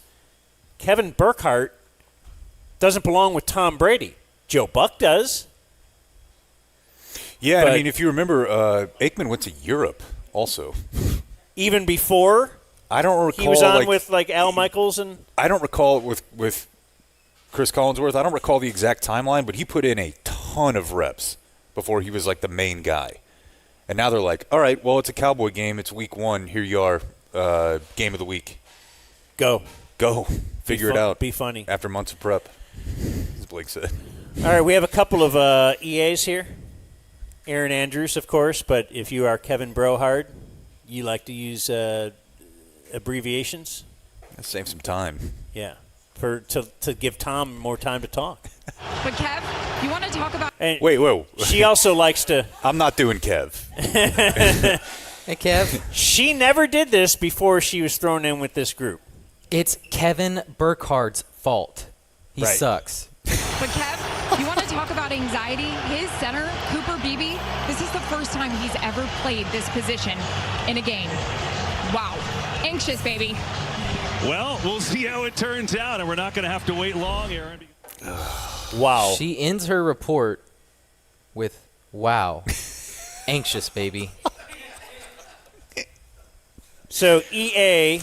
Yeah. Well, here's just another EA report. This is in the second half. Let's go downstairs to EA. A little different tone on the Cowboys side of thing. I actually joked with head coach Mike McCarthy, and I said, come on, you didn't want to go for it? 71-yard field goal? You told us we're going to take advantage of these. He laughed. He didn't laugh, though. I'll bet he didn't.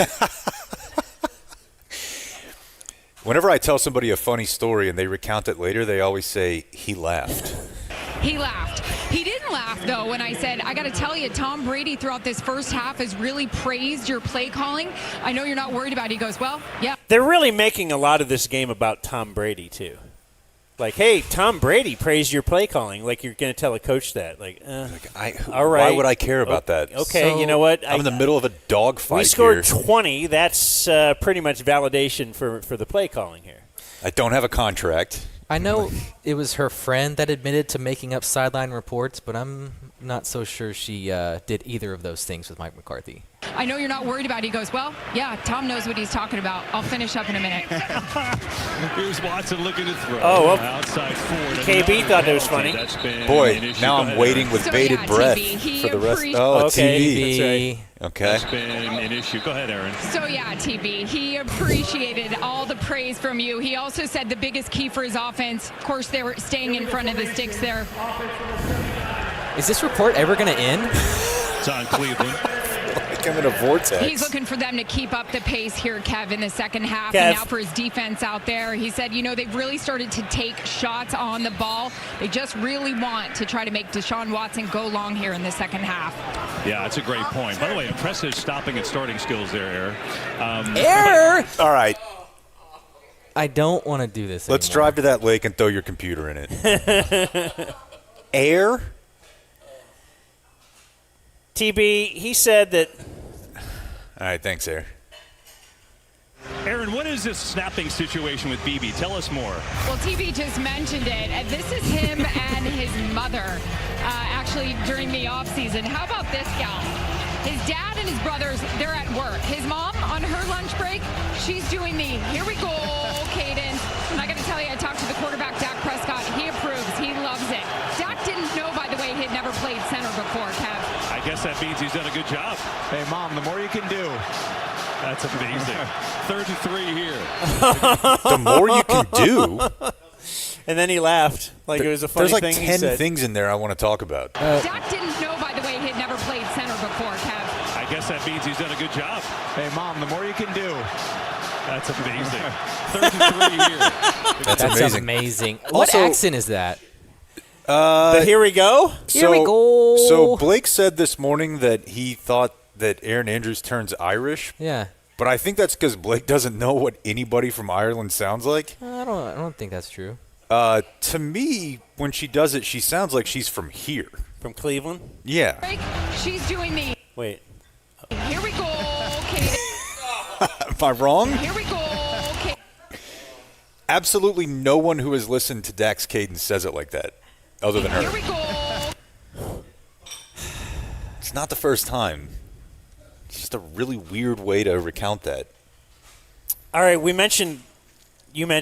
mentioned the fact that he sounds, TB, sounds similar to Greg Olson.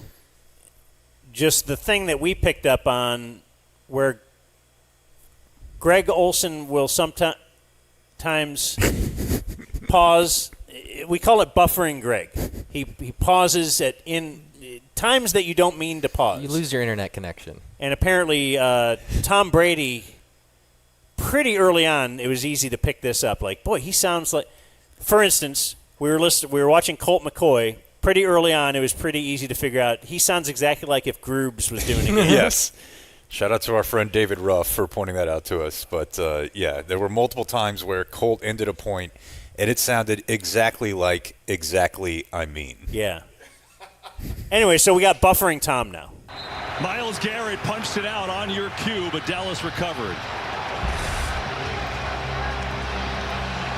It's a big man he's going against in Tyler Guyton, but just too much power. He's got a great burst off the line of scrimmage. Just rips through and... Keep talking!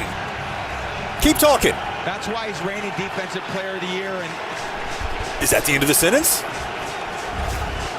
Fortunate for Dallas to see loss of 4. Still another sack, strip sack fumble. Yeah, give it to Garrett. And then he kind of peters out. Major peter out. Major peter out.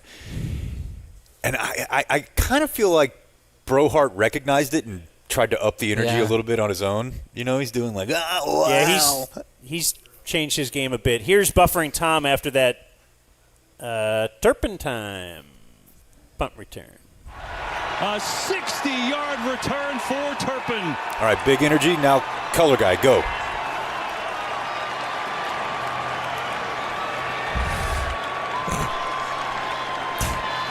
Such a dangerous returner, an alum of the UFL. And here he is getting his opportunity, as he has for a few years now. One of the most dangerous, explosive returners in the game. Makes them pay. Again, you see that early in the season. Get some opportunities in special teams. And all right, is that the end of the sentence? Well, Tom Turpin. Nope. Oh, wow. He just... Dang. He ended with end. A lot of hang What's the time. end? again, you see that early in the season. Get some opportunities in special teams. And Well, Tom Turpin. Yeah, I guess we're going to break, TB. Has been an all. Oh, I'm sorry. Here we go. More buffering. It's blocked up. Watson still can't find anybody. Now he's in trouble. Gets hit as he throws, and it's incomplete, and the Cowboys will take over. Talk.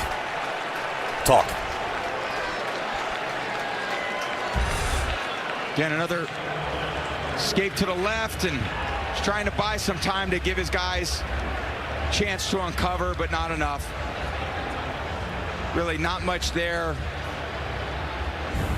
Force them to scramble and just can't quite uncover. Tough day for Deshaun.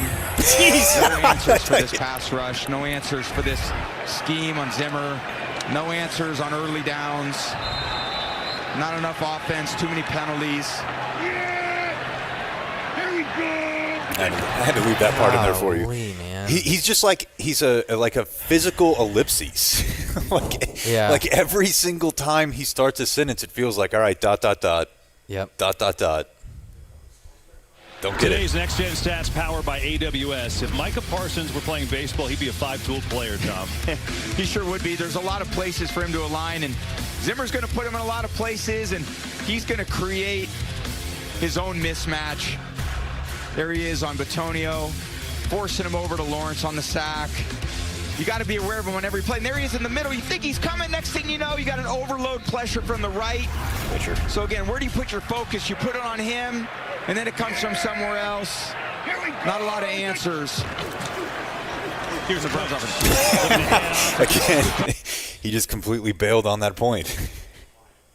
And here's 1 whole minute of Brady buffering. Oh, my goodness. I don't think they're intimidated by anything they saw from the Browns today. I think they realized, hey, this is going to be a great opportunity for our pass rush today. And that's been the story of the game, obviously, playing defensive so well as they have defensively.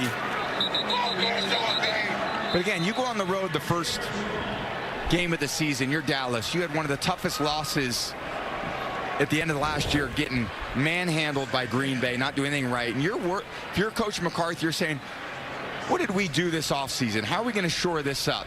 What kind of team are we going to have? What kind of attitude are we going to show up with?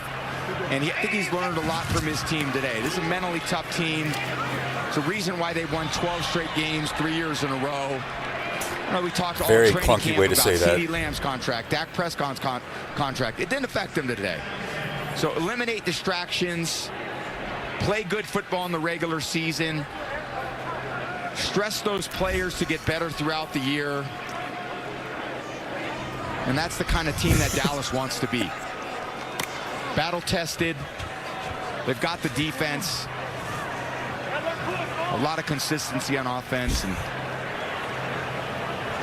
a great showing. They have been a dominant home team, but not a great. I've really never heard anything like this before. Here's the problem with Tom Brady, too. He didn't say one thing yesterday that, besides when he said he hung out with Julian Edelman or something, he didn't say anything that would indicate to me that he's been in the battles that he's been in.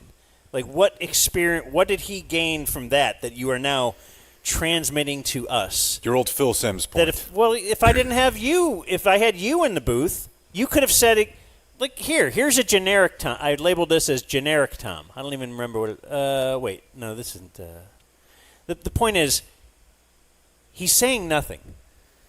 And he's buffering to get to those points. He has not made any point to show that I've been on an NFL field and I am Tom Brady at all. Well, get used to the next 20 years of your life because he's not going anywhere. Wow, I don't know. Dude, no I mean, if you're way. that bad, if he doesn't get better, they ran Witten. Yeah, but Witten was Witten.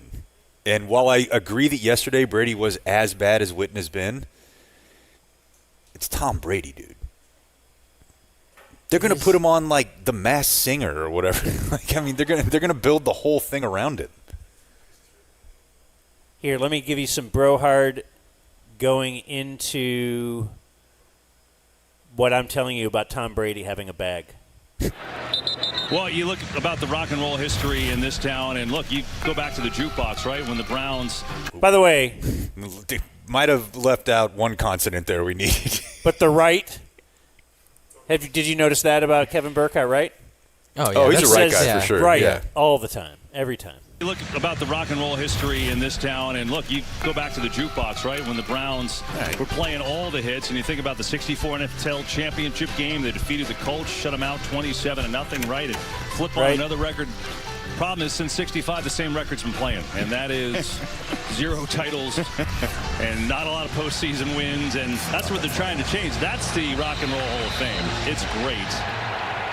Now this place about to get rocking as this #1 defense. See if they get some life from the offense. Yeah. Just a yeah? That was it. Just a yeah. Boy, I do want to say, you guys are real popular with those titles before they called it the Super Bowl. Real popular. Real proud, yeah. Was looking around the stadium at championships and all that, and yeah, not much since the 60s or so. Here, I don't remember why I marked this one, but they were doing the Njoku injury report, and then they threw it back to the guys. So why did I put this? Ankle injury, questionable to return. Certainly the Browns need every offensive weapon they can use and try to get back in this one and continue their momentum, KB. Yeah, Pro Bowl tight end Njoku led him in receptions last year. That's a problem. Here's Watson looking to build on that momentum. I think you just heard the word momentum and remembered the momentum twice, but then he also had to throw it to KB. Yeah. Back to you, KB.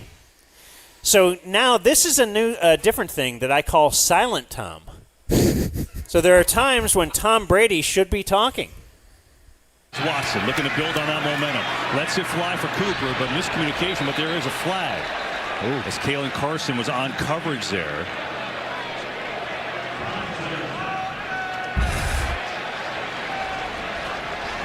Just a little too much contact there, huh, Mike? Yeah, I think so. Just have to. He throws it to Pereira. Honestly, I feel like we've heard more of. We're looking at the replay, and don't kind of maybe an opinion, Mike. Here, can you take it? Play this again real quick. Just that part. All right, I feel like I heard that more than I heard Brady. Yeah, the little transition thing. Yeah, little stinger. So here's more Silent Tom. After Eric Kendricks, we've talked about him, his sack.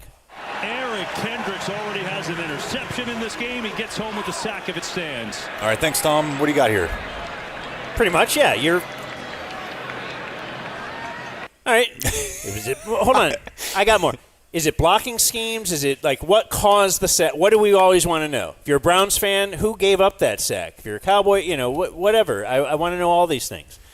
So let's go back. Again, Silent Tom. Eric Kendricks already has an interception in this game. He gets home with the sack if it stands.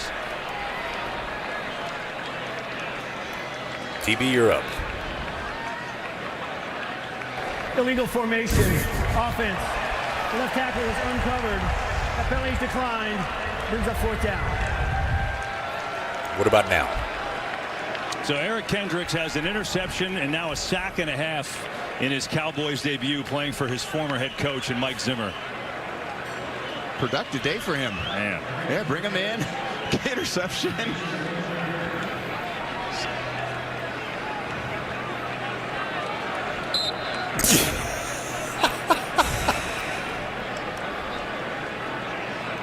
Kendricks drafted. What did he do? What is he? Is he just watching the monitor, or what is happening? What?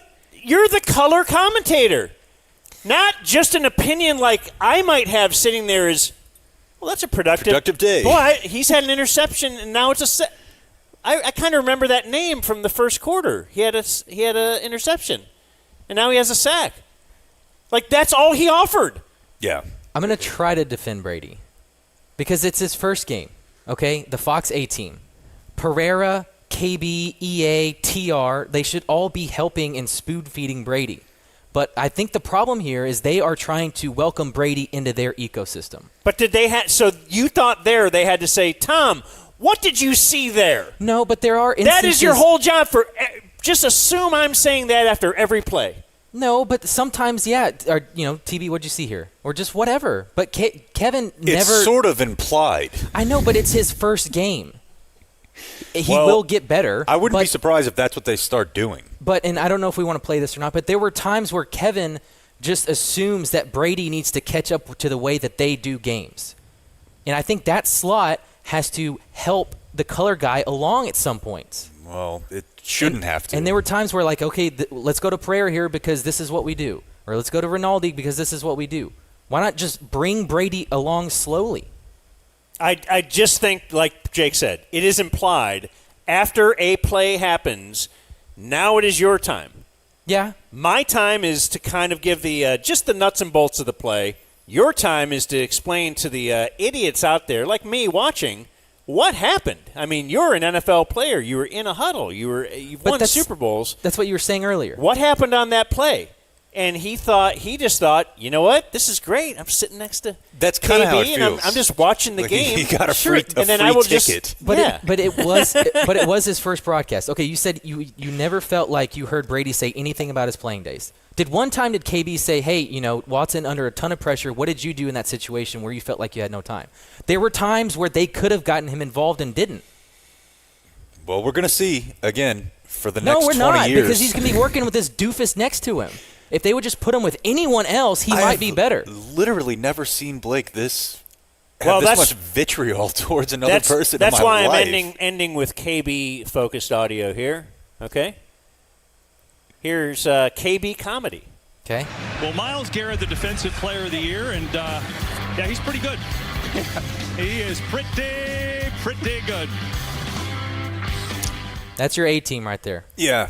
I cringed pretty hard at that one, and also it made me think, I can almost guarantee you Tom Brady's never seen Curb. No way. He's like, why is he saying it like that? It's weird. No, I wasn't sure with you coming in the booth. I made sure I did my hair real nice. I figured there'd be some more on cameras with you here today.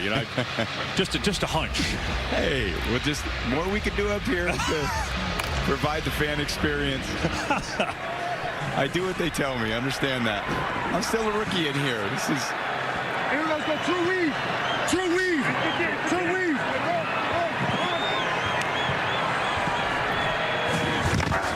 God, that's brutal. Dak Prescott, big day for him, Aaron Andrews. It's not good. This one is also awkward. 7-3 Cowboys, their football late in the first quarter as we welcome you to the broadcast booth. Look, it's Mike Pereira. Hi, Mike. It's good to have you back. Oh, don't leave me hanging. So good to be back with you guys. It's just great to be here in Cleveland. We love you, Mike. Of course, Tom Brady's here. It's funny. Until I showed up to the stadium, I had no idea you were going to be a broadcaster. It was so well under wraps.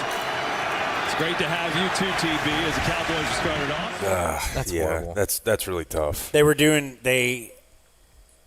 throw it to an in-game commercial, right? And Tom Brady was in the commercial with Julian Edelman, I believe. They were like he was a airline flight attendant or something. I don't know. They were doing a commercial. Tom Brady was in it, and it was about being on an airplane. I'm coming, sir.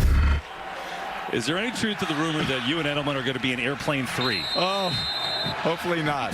Although I am impressed by Julian's acting skills. He surprised me with a lot of things. Yeah, it's not good. It's not good at all. To me, it sounds like a guy who would make out with his 13-year-old son. Yeah. He mentioned his son once on the broadcast. Oh, yeah. I can't remember exactly they were why. Watching the game. But it was about Yes, Making out sure with them? It was making sure you have mouthwash before you kiss your son goodnight. While getting massaged? Yeah. So, I have written down on the run sheet here, if we wanted to kind of wrap up Cowboy talk for today. You said local Cleveland radio had something kind of funny. Yes, this is, I believe, the first call from the Ken Carman show this morning. Ah. So, Sports Boy Tony and Ken Carman. We'll see how they're handling things. 216-474-0092. You ready to go to the phones? Sure. All right. What a pro, by the way. Mm-hmm. I want to say 00. 216-4. Yeah. He did 0092? 216-474-0092. You ready to go to the phones? Sure. All right. Dave in Macedonia. Sorry to stop it again. That's the exact same all right he gave you. All right. All right. All right. Sure. All right. Dave in Macedonia, you're first up on the fan. Hello. Good morning, boys. All right. All right. He's quoting Daniel Caffey. Please. There's two numbers. You'll figure them out. 42.9, 144. What is all this?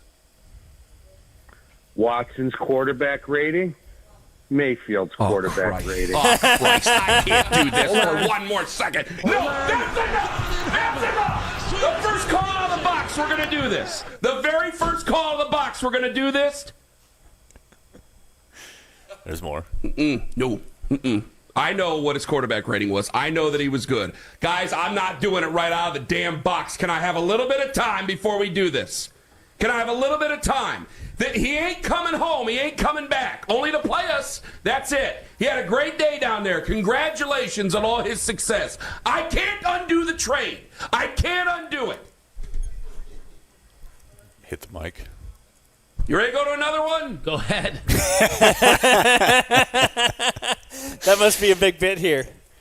That they're just trolling your local sports talk radio about Baker. Yeah, it must be with playing Baker. well. Yeah, I bet he made the playoffs last year. He must have been anti-Baker. Oh yeah, that's Ken Carman. definitely the context there. That's awesome. It's just such a perfect day, dude. To have him ball out, Deshaun Watson just looked like a complete fool. What was it like when you walked out? Right when the second half began, right? Yeah, Correct? shortly thereafter. Yeah. It was such a weird, stark because pregame was so fun. A lot of energy. Going up, yeah. It was like we're just random, like a lady would be walking with her boyfriend. But she's alone. She's not with this whole group, but she'd be like, here we go, Brown. And then you'd be the woof, woof, and the barking, and everybody's just nut. It was so charged and the whole thing, and jet flyover. I mean, this place was... That was pretty badass, by the way. Yeah, it was all... Although, I think you're only saying that because the chemtrails fell down and made us all believe it was badass. Yeah. Is that a thing? Yeah, chemtrails. You know chemtrails, don't you? Oh, I'm quite aware of chemtrails. Yeah, anyway, but they had, 8 chemtrails going across the stadium, and I thought it was all to make us... Anyway, the point is... It was such high energy. It was electric, yeah. And then I walked out in that third quarter, and it was like, just first of all, everybody's sitting like this, yeah, with their arms crossed in the stands. And then, if you weren't going to leave because all the money you spent to get in this game, you're sitting like that. But if you were going to leave, and then you're just like, same old team, like it felt like walking out of the Drive with John Elway. Like just it's yet week one. It's week one, and it felt like the saddest walk ever. It was so fun. It was so fun. It was fun for me. Yeah, it was just fun to watch. Well, and that was like the one bet I won all day. So it was fun for me, too. Happy for you, pal. No, I'm happy for you. I'm happy for all of us here at the Brothers Lounge. And really appreciate you folks watching on DZTV tonight. He's just trying to make every promo he can. Yeah. Yeah. Here on KDFI 27. Yep. Got it all right, didn't I? You did. Mm-hmm. And you didn't curse this time. Excellent. Let's do some news. Hit me. Here's Jake with the Dumb Zone News.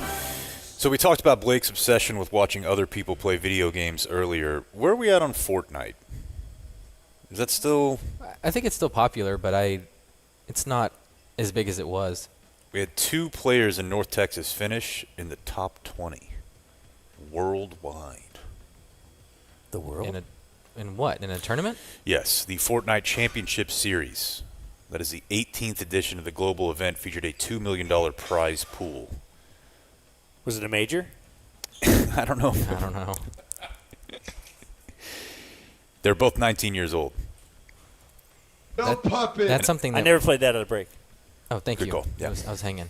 Incomplete. That was something that we've had to explain to Dan, that the prime of an esports player is like 16 to 22. Yeah, you have to hang it up when you're 23. Why? When you graduate college, you are out of your prime. You're washed. Because your hand-eye coordination apparently just slows down. Your rapid For real? Yeah. Yeah. Like that much? There's a guy. Yeah, there's a guy on the winning Halo team. He's like 26. He's the old guy. And I remember one of them became an analyst and like a team owner or something, and he was 25. Mm-hmm. And you're like, ugh, games passed him by. What if LeBron decided to be Halo player? He couldn't. But as a young kid, he didn't play basketball. We're just switching the soccer thing now. Yeah. Like, are these really great athletes, or are they just like since the best of every kid who didn't play sports? I'm pretty sure it's in the Olympics in 2028. Video games. Yeah. Esports. Really? So if you think? I'm almost positive that has been approved. So if you think people were pissed off about breakdancing. Colleges have teams. Oh, yeah. You can get a scholarship. Mm-hmm. A scholarship? Mm-hmm. Scully. Wow. Way to go. And apparently you can also win tons and tons of money. A pool of $2 million. NBC5 has a story about this today. This is something that I kind of thought was just done. We are at an 80-year high in syphilis cases in America. Syphilis. It's back, folks. Is that the clap? I think that's gonorrhea. Mm. Nobody in here appears willing to weigh in to confirm. Did syphilis? Everyone's like, no, I don't know, man. I've never heard. Tell us what syphilis is. I mean, the way that I always thought of it was like the old politician, it would make you crazy disease. Like there's a mental element to it, you know? Mm. Like I think George Washington had it. Really? A couple guys over at the bar appear to be having a internal conversation about Was syphilis the one that like pushed the rock up the hill and then it came down? No, that's Sisyphus, but I love that. Thanks. Whoa. Yep. That's a phenomenal Greek mythology pool. Thanks, guys. Yeah. But yeah, apparently, like, we're at the highest levels of syphilis since the 1950s. Do you get it? It's sex, right? You get Correct, it through some sex. Yeah. What happens? Does a little pus come out or something? Ooh. Yeah, I think there's a discharge. Don't use this on DZ. You really only hear about discharge when it comes to, as it were, the wiener, or the down there, the ladies, and the. He won't say it in front of his mom. Inverted wiener. Isn't that how you get that? You just push it inside out. That's how the wiener fits in it. What are you doing? I'm saying that's what. That's why to find your soulmate, you have to find the perfect sized inverted. All right, anyways, from 2021 to 2022, the number of syphilis appointments scheduled via a county here in Ohio jumped by almost 50%. I mean, I know you made the trip to the community clinic, but... Sure. You ever have a scare? I don't know. No, I don't know. No, I've never had any kind of venereal disease type scare. Notice Rob got up and left as soon as we started talking I about know. this. That guy's been around. Those X Games. Oh, yeah. You got to know. Dorm rooms. And then our good friends at Fox 4 have a story today. That Dan is KD. That's KDFW. That's correct. Okay. Well, then it was okay that I said slipped up before and said KDFW. I was trying to tell you that. Okay, good. I guess I didn't read that. Do you guys remember whenever in Deep Ellum, goat yoga kind of became popular? Rob shaking his head yes. I remember you doing stories on this in the past. Yeah. And, like, us all talking about what it meant. I think they're supposed to chill you out and stuff. Like, they're real, therapeutic. actual goats. Oh, yeah. Not like LeBron. And, like, but you're doing yoga. The goats aren't. They're just like walking on around. you. They're standing on you. They can be. And That in this doesn't case, seem relaxing at all. They're very, very cute, though. Are they really? Baby goat. They're really loud. Yeah, but my neighbor had a goat for a while. Go on. It would be they had this old beater car out, and this goat would stand up on top of it, like I think it bleating. That's the term for the sound. I think. Yeah. Well, in California, there's a new trend of snake yoga, where people are using pythons in yoga. Have you ever done yoga? No. You ever? I never thought I would be limber enough. I'm a very stiff person. Yeah, I mean, I think that's why you go, out. right?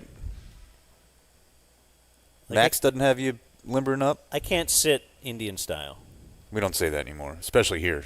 We call it Guardian style. Okay. That was nowhere near that funny. That was a C- effort at best. Crisscross applesauce, There they you call go. it in probably your daughter's kindergarten class. I think so, yeah. Since they're all woke. I don't know that I would do the snake situation, but it is quite relaxing. You've done yoga? Many times. Oh. Used to have it's not cheap. I mean, you can do like the... Could you just do it on your own? You can. But, it's like anything. Again, to reference Max, like, you're going to work out better if you're with somebody. You're going to put more effort into it, Put more effort if into you it. have a little money behind it? Yeah, and you're going to be coached properly, and yeah, it's time. Like, you can't just get up and leave. I mean, I suppose you could, but most people stick it out. I like it quite a bit. So you've done a few things that are to help your Lame. mind and relax. No. But, like, what would you prefer, yoga or a massage or a hinge? What, these three, I think those are the three things that you've done to get relaxed. I think the thing I like doing the most is being outside, moving, and being hot. Like, I like feeling like I have a very hard time sitting still. So, like, Okay. a massage for me sometimes can be like, oh, God. Like, I just will look at the clock the whole time and be like, when am I leaving? When am I leaving? When am I leaving? Well, that's not relaxing. No. And it's kind of the same way with yoga. You're like very aware of like, okay, this is an hour. Let's get through this. Let's get through this. Let's get through this. I have a hard time not thinking about the next thing. Mm-hmm. But if you're just hot as hell running, get that runner's high, kind of get lost in the moment a little bit. Or if you're just going 69-1 in a flag football league. Redemption Tour starts next Sunday, by the way. Really? Yeah. Who do we got in the sked? Doesn't matter. Interesting. I like that attitude, though. That's right. Yeah. We'll play who shows up. You're like, who's our coach that we love? He's from Compton. Oh, Jason Brown. Jason Brown. He doesn't care who the opponent is. No. He's just rolling out there. That's right. Why scout? All right, there's news. It's fine. Oh, geez. The Dumb Zone. I don't want to do it. TB Peter out there. And subscribe. Blake got up and kind of left in the middle Yeah, of the why'd you segment. leave in the middle of It's just like a news? really weird. You just have to go to the bathroom? That lets you know how bad it was. Oh, my gosh. I don't know. I didn't have a whole lot of Were support you clutching there. your bottom? Oh, my God, You dude. ran down for a number two? The past 45 minutes, I've been sweating over here. Unbelievable. Yeah, he hasn't been. That's a Jake move. He hasn't been offering a whole lot, Have so I I- knew something was happening. Have I ever done that to Are y'all you before? feeling great? You feeling good now? I feel Lighter? way Why better did you now. ask for a break? We I could don't break. know. We easily could We're have. live streaming. You guys were just clicking, and I just I don't thought... think we were. We were Rob- dying. We needed you. I said, Rob, just to let be me honest, sneak like away I got real to quick. story 4, and I'm like, you hadn't Blake's had still me for not the back. past hour, so, you know... Okay. I'm sorry. Is it time for Today in History now? No. Oh. Hey everybody. We're going to do a little of this. To answer some of today's viewer mail. Brought to us by Frankel and Frankel. The great Frankel and Frankel. Personal injury attorneys. They're not public injury attorneys. No, they're not. Yeah. But they're great. They've been a hardcore sponsor from the very beginning when we were allowed to add hardcore sponsors. And they're the kind of guys that will help you out, like I said, personal injury. In fact, they always advise if you get into a car accident, make your first call after family, and you probably got to call your wife or something. I don't know. You might call Frankel and Frankel I might call the first. Frankels first, yeah. At 214 or 817, then all threes. When I call home, I might not speak to a partner right away. I might get some assistant. Right. That's not what I'm going to get with the Frankels. No, you'll get either Mark or Scott Frankel or Gene Burkett, who's got a great shoe game and he's really tall and stuff. Family-owned law firm with a client-first mission. They used to defend the insurance companies, and they can now use that extensive experience to advocate on your behalf. They know the insurance companies are out for themselves, so that you need someone to be out for you. That's right. I bet Gene Burkett is dunked. For sure. It's not in the copy, but if I had to guess, and if I want a personal injury attorney, I want a guy who's dunked. Why wouldn't you, you know? I want him to dunk on the insurance company. I think I've never, in fact, I can almost assure you none of the attorneys we interacted with in the past year. It's highly unlikely that any of them have dunked. Without one of those trampolines. A trampoline. Yes. Anyway, Frankel and Frankel, they're great. They have over 100 years of combined experience. They know how to craft a case and drive maximum outcomes for you. 214 or 817, all threes. I have some viewer mail for you here. Don't know if you guys have any. But as usual, a lot of birthdays today. And especially after a weekend, we have, hi, Dan, my name is Kelsey. I am an adjacent listener to the Dumb Zone. My husband streams you guys every day, all day. We live in Houston, but he won't listen to anyone from here. So I've learned a lot about DFW listening to y'all. It's a very long email here. A lot of stuff about her husband. She loves him. Let's see if it's his birthday or not. My husband Colin has his birthday September 9th. Would you give him a shout-out? I once did that on the ticket. It made his life. Ooh, that's a Imagine it coming from y'all. So I wonder if she thinks she sent it to someone else on the ticket, not me. And she's thinking it'll be even better coming from us. Like we once did it on the ticket, and she doesn't realize it was probably coming from us on the ticket. Yeah, and considerably fewer people listen to this. So, yeah, but they'll listen harder. And perhaps that makes it more special. Yes. Like if you only get to do that part on your birthday, I mean, and then Kelsey, that's a little better than if you did it every. Well, I don't know about that. Hot name, Kelsey. Says, I'm a teacher. Ooh, even hotter. Mm-hmm. And I heard your segment about the Wellman Project. Thank you. I was able to get so much stuff from my classroom. I didn't even know they existed from Kelsey. Very cool. All right. The power of the Dumb Zone. This came in Friday at 5 p.m. Hey, Blake, can you all wish my husband Aaron a happy 43rd birthday? He's been listening to you guys from the beginning. From Elizabeth. P.S. His birthday is today, but I'm late. Very late. She sent it a bit late. Or congratulations? Or early for next year. Is she pregnant? I don't know. I'll do one real quick. Uh-huh. I don't know if you received any of these emails, but I got one about 45 minutes ago from a company called Fidelity. All right. And it appears that our former employer owes me $54.95. Oh, really? Yeah, and they've sent a check that is outstanding. Like a payout. Yeah. Nice. Congrats. Yeah. I know, it's a big day. Yeah. $8.95 steaks for all the boys tonight. Dude. Yeah. I'm on top of it. TikTok Tavern. That's right. Call in the extra wait staff. Because there appeared to be not many of them. Yeah. Yeah. That was the first thing we heard from But it wasn't waitress. like the weekend or anything. That lady certainly did tell us about a lot of her problems. Like, you know how when she you're was like, very, what don't you want? Well, it was very like, you'll ask somebody, hey, how you doing? And what do you want to hear? Good. That's it. You don't really want to know how they're doing. No. She thought we actually wanted to know and detailed the entirety of her day. She wasn't supposed to be working that day, actually. Yep, that's tough. She got called in, and there's like 17 other things. Anyways. Dear Uncle Gash Basher. Oh, my God. Your mom is right there. Please wish Matt Miller from Plano a happy 43rd. He's currently listening in Thailand while looking for ladyboys with another DZ listener friend. His leaders are Leather Jacket Jake, Blake's Eventual Coming Out, and Dan's, wait a second, Craig Wolf Day 2.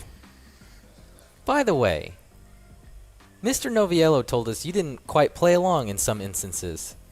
What does that mean? He said that you said it wasn't true that you had a leather jacket in high school. Yeah, because it's not. So I didn't really know what to do You with. were on television. You roll with the punches. Yeah, we just thought you were going to come up with something. And if he says you're a big Reese Witherspoon fan, all of a sudden you're a Reese Witherspoon That's right. fan. You just have to. Is that how it works? Yeah. It's a yes and It's game. a yes over and. there. Okay. Uh-huh. Steve Noviello's show. Okay, I had no idea the prep that had gone into this from you two idiots. I mean, I knew where it came from, but no, I've never owned a leather jacket. Okay, such modesty. Oh, stop it. Uncle Hotmail, Blake and Jake, Day 13, Subby 3855. Let's see. I took Jake down on the field at a UT football game to do backstage medical for the Austin music venues. If you ever need a conversation about stadium and backstage medical stories, I'm your guy, Ryan McCorkle. He's awesome. Yeah, so that was the game that I was supposed to go to with Deuce and Dominic, Texas, Alabama, and they ended up not being able to make it, but Ryan got me on the field, and I'm pretty sure it was an 11 or noon kick. It wasn't a night game. Yeah, I'm pretty sure I can say this. Alcohol poisoning was an issue for many of the students that day, it appeared. He was like, dude, we've already had like 200 calls. I don't think that's like a HIPAA thing. Nobody's name is involved.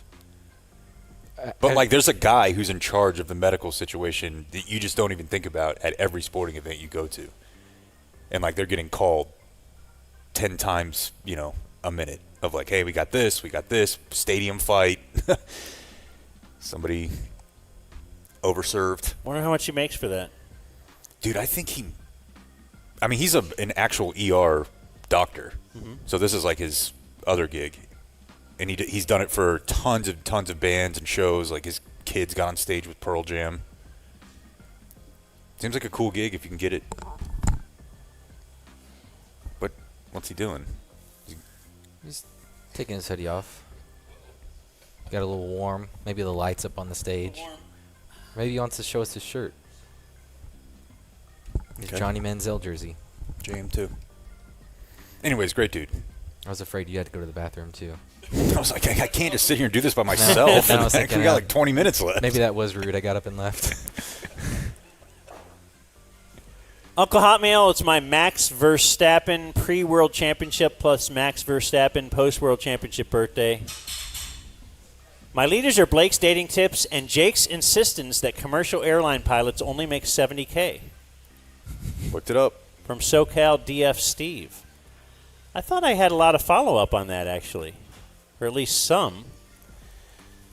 Like Nick, who said the Bureau of Labor Statistics reported the median U.S. airline pilot, co-pilot, and flight engineer salary is $219,000 in 2023. That is not correct. I don't care what this bureau says. All right. I'm going to support you. Because I ride or die with you. And Uncle Hotmail, my husband is a devoted dumb F listener. Send in a birthday wish to me this year. I am hot wife 41. We've been married for 20 years. I can assure you, she says, I can assure you I was of legal age And there was no grooming involved. Oh, I remember this guy. Yeah. Yeah, he called his wife a great lay. Mm-hmm. And then the age is, I don't know, he was... A little questionable. A little sus. She says he didn't make up anything in that email. We do have a fantastic sex life. Yeah. Ugh, gross. He is an A-plus effer. No one is. Has anyone described you that way? Absolutely not. No one is. It was weird, but she was like 40 and Okay. they met 38 years ago. She says She says I hope he has an amazing 52nd birthday. Happy birthday, Justin. She's 41. And it says we've been married 20 plus years. See? How much is that plus lifting in that equation? Her name is January Turner. Okay, that's extremely hot. That's a great name. Yeah, I'm sorry. I take back everything I said. You have the email? You want to read it? Boy, and if you were in like middle school or high school and there was a girl that dated a much older man, her name being January checks out. Without a doubt. You can play it? Plus years. Oh, this is the original. You're a little on the line there, pal. Yeah, just say 20. And we'll feel good about that. Anyway, he goes on to write a... Could be a Dane Cook situation here. ton of stuff, just nice stuff about her. She puts up with my BS. She's a stay-at-home wife of 17 years. She isn't lay around all day in her juicy sweats and watch soaps kind of gal. She cooks gourmet meals. She cleans the whole house, takes care of my 2 sons, does the laundry. Boring. Yeah, what is he trying to make up for here? He says, and enjoys my company, and then he says, and is an amazing lay. Golly. I haven't heard anybody use that term in a long time. I'm extremely lucky I couldn't be more in love with this chick. Been grooming her since she was 15. So all of that stuff... It kind of does appear that way, Justin, or whatever your name is. What if this is her cry for help? That's pretty sweet that Rob had that. That is pretty sweet.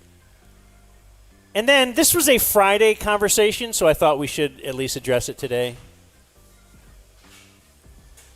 Do you remember Jake having this teeth brushing situation thing? I have not stopped thinking about it since then.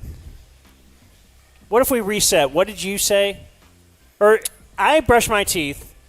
Like a normal human, what I do is I put toothpaste on my toothbrush, I brush my teeth up, and then I lean my mouth down under the sink. Oh, my God. I forgot I saw him do this the other day, First too. I spit, and then I catch some of the water, and then I swoosh it around in my mouth, and I spit it out, and then I'll do it again to get a final rinse, and then I swoosh it around, and I spit it out. I'm with you. Yep. And then I rinse off the toothbrush, and then we're good till whenever. Sounds normal to me. You say what? I just brush my teeth, spit, and go about my day. I don't rinse out my mouth afterward. But I can tell you what I definitely don't do and haven't done since I was probably 7 years old is what I watched you, adult male, do over the weekend, which is put your head under the sink of a kitchen. Yeah.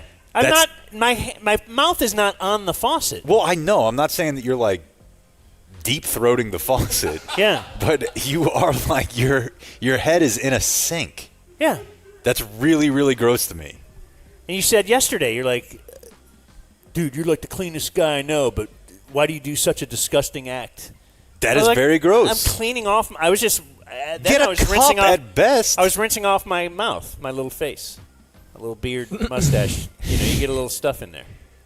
It's just very unsettling to see a father of 2, a pillar in the community, Cover of Dad magazine. cover of South Lake Dad magazine, just have his head like sideways at a 9 o'clock angle underneath a kitchen sink. It's really gross to me. So Brandon writes, Dear T.O. Tongue Punch, a quick Google search about rinsing one's mouth after brushing revealed a consensus among dentists across the world. 4 out of 5. Don't rinse with water straight after toothbrushing. After brushing, spit out any excess toothpaste.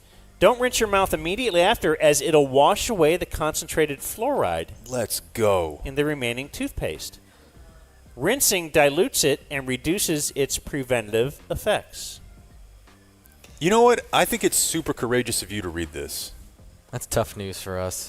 A smaller man would have just deleted this. He says it seems that the Dan and Blake brushing method is at least frowned upon by the experts, but I know when they push, you pull. Thank you from your orchestral Day 2 DF, Brandon. He was sitting here at the Brothers Lounge on Friday. Now, I have a couple of notes about this. Number one is we did also get a lot of support on the other side, which saying Dan and Blake are right. We did. I didn't print those. It was just too many. Okay. Number two, what Brandon did send here, he said, it's a consensus among dentists. He said, this is from the British National Health Service. That doesn't help me at all. Okay. No, that's you want to. So they're saying. Yeah, that's there's a lot don't here. Don't rinse your mouth. There's a lot here. All right.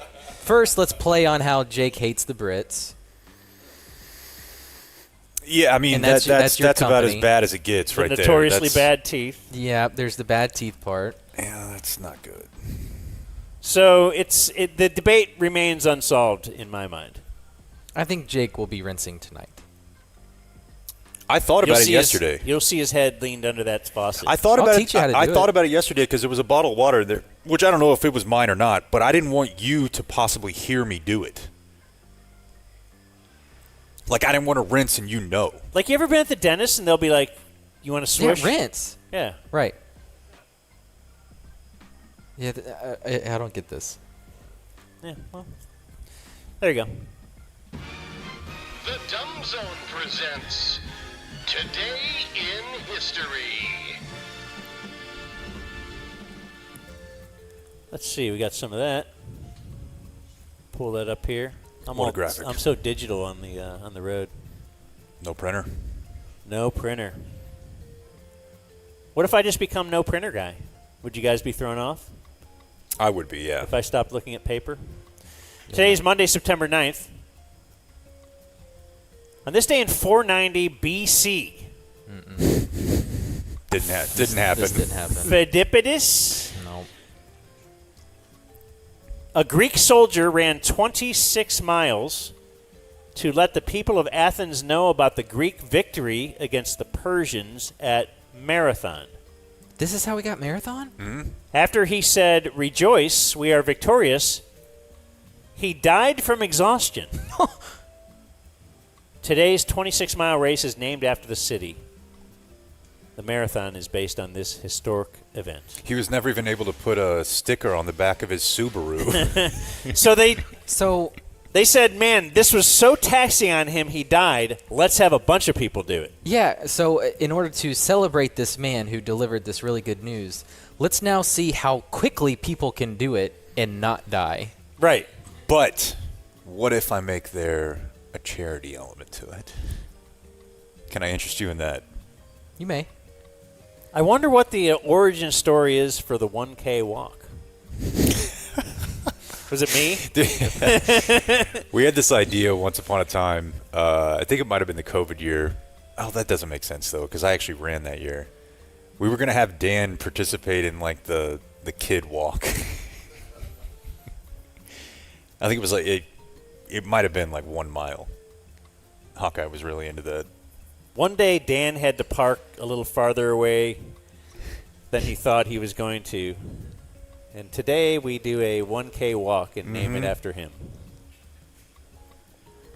On this day in 1993, baseball joined all the other major sports. They finally expanded their postseason, as well as divisions. However, they voted yes, 27-1. Seelig. No, wait, he was commissioner at that point. He wasn't. Steinbrenner? Says here Texas. Okay. The only dissenter. I don't know why. Would that have been Dub? 93? I mean, they hadn't been to the playoffs yet. Which he was is one of the reasons that it seemed odd that they would be the dissenter. Yeah. Maybe because they were also realigning divisions. That's probably it. Because they were throwing them in the West. That's it. And they wanted to be in the Central with St. Louis, like Yeah. It makes more sense for Texas to be in the Central. Yeah. They're in the Central time zone. Mm-hmm.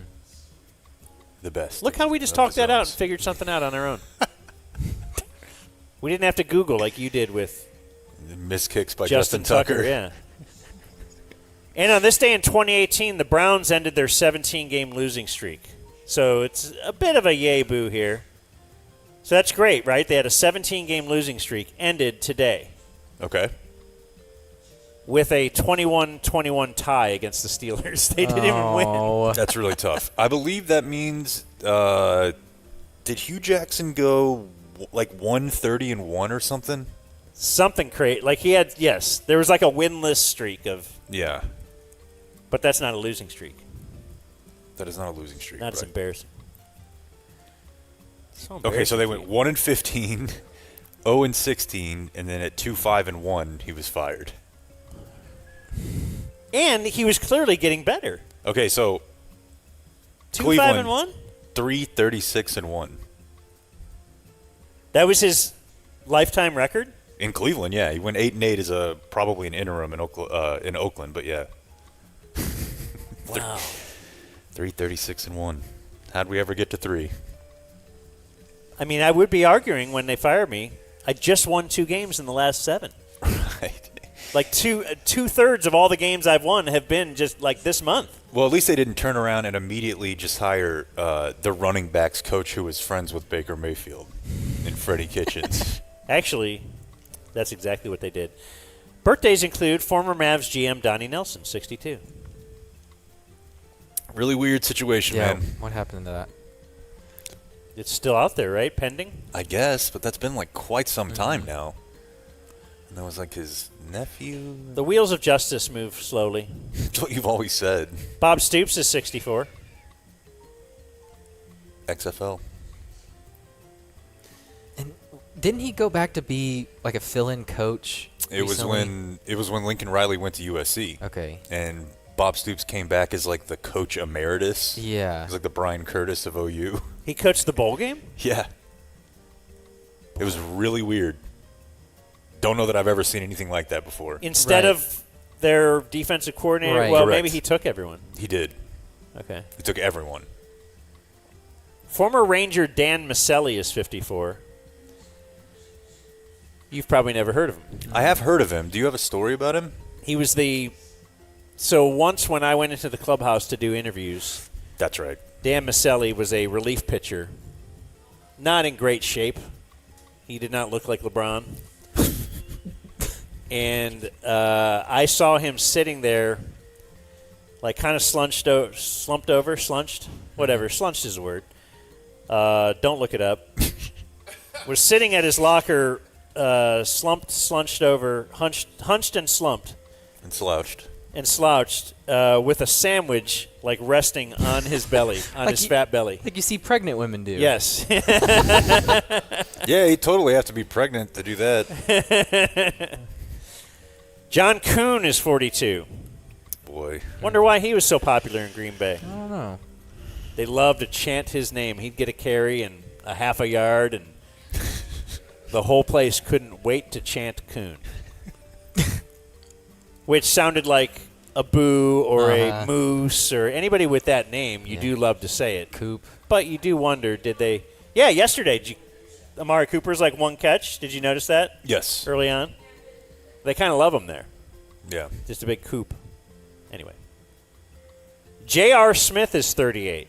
Damn. Man. One of the great memes of all time? What a parade he had. Shirtless. Yeah. The meme was after, right? The next meme year? was the following year, yeah. And I believe fairly successful college golfer. Yeah. We have a picture of that meme. But yeah, he... Oh, that's right. Like he would go on after his career. Yeah. He went back to school somewhere in North Carolina, I want to say, and learned how to play golf and got pretty good at it. What was the meme origin? This is when he called timeout and they didn't have... No, that's... I believe the game was tied. And he was just like dribbling the ball out. No, he got a rebound off of a free throw, and instead of putting it back up, he dribbled it out because he thought they were winning. And I believe they were tied. Yeah, and then they end up going overtime and losing. Smoked. Yeah. But look at LeBron, like, oh, but this was what? We could have. I believe Kyrie was hurt. Maybe Kevin Love was hurt. They had no business beating the Warriors, and I think this was game 1, and they actually had a chance. And J.R. Smith dribbled it out. But no, his parade, the parade's what? Was it the next day, next few days? No, it's like 3 days later. Yeah. Okay. He is shirtless, but still has his game shorts on. Yeah, hasn't. And so he's all tatted up, and hasn't he's just changed walking in around. 3 days? A shower. No, but yeah, in his game shorts and no shirt. It was awesome. Deli's there. Riley Cooper is 37. Who? I wrote down Riley Kempspin. Cooper. Okay, I think you said yeah, Rodney. pretty big one. Yeah, that's a fairly sizable one. What was that? Racial? Yeah. Something? He was at a concert. Yeah. And he yelled, I'll fight every N in here. But I curiously don't think he actually meant to refer to someone who's a minority. Yeah. I think it was just a word that he uses. Because, as you know, yeah, you're in a locker room. People say things. People, like guys in the locker room say it. We're locker room talk. They grab them by stuff. If you're a star. Joe Theismann is 75. Do you know that's how Joe Theismann pronounced his name up until he was in college? I did. Oh, Rob knows that because Rob's a Redskins fan.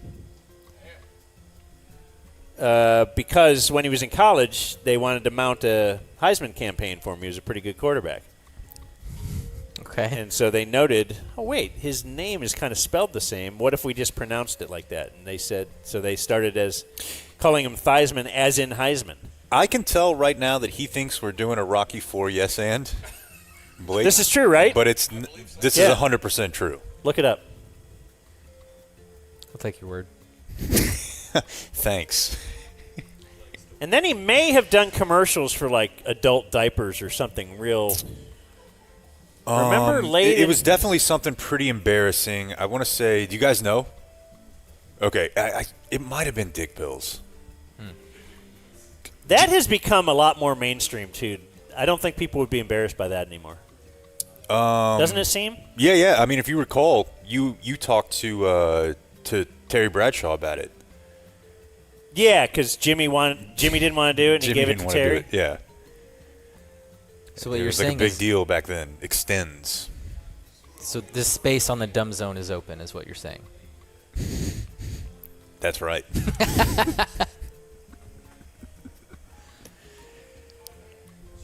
Dan is deep in thought. No, he's looking for some audio. I wonder if this is it. It may or may not be. Let's see if we need it.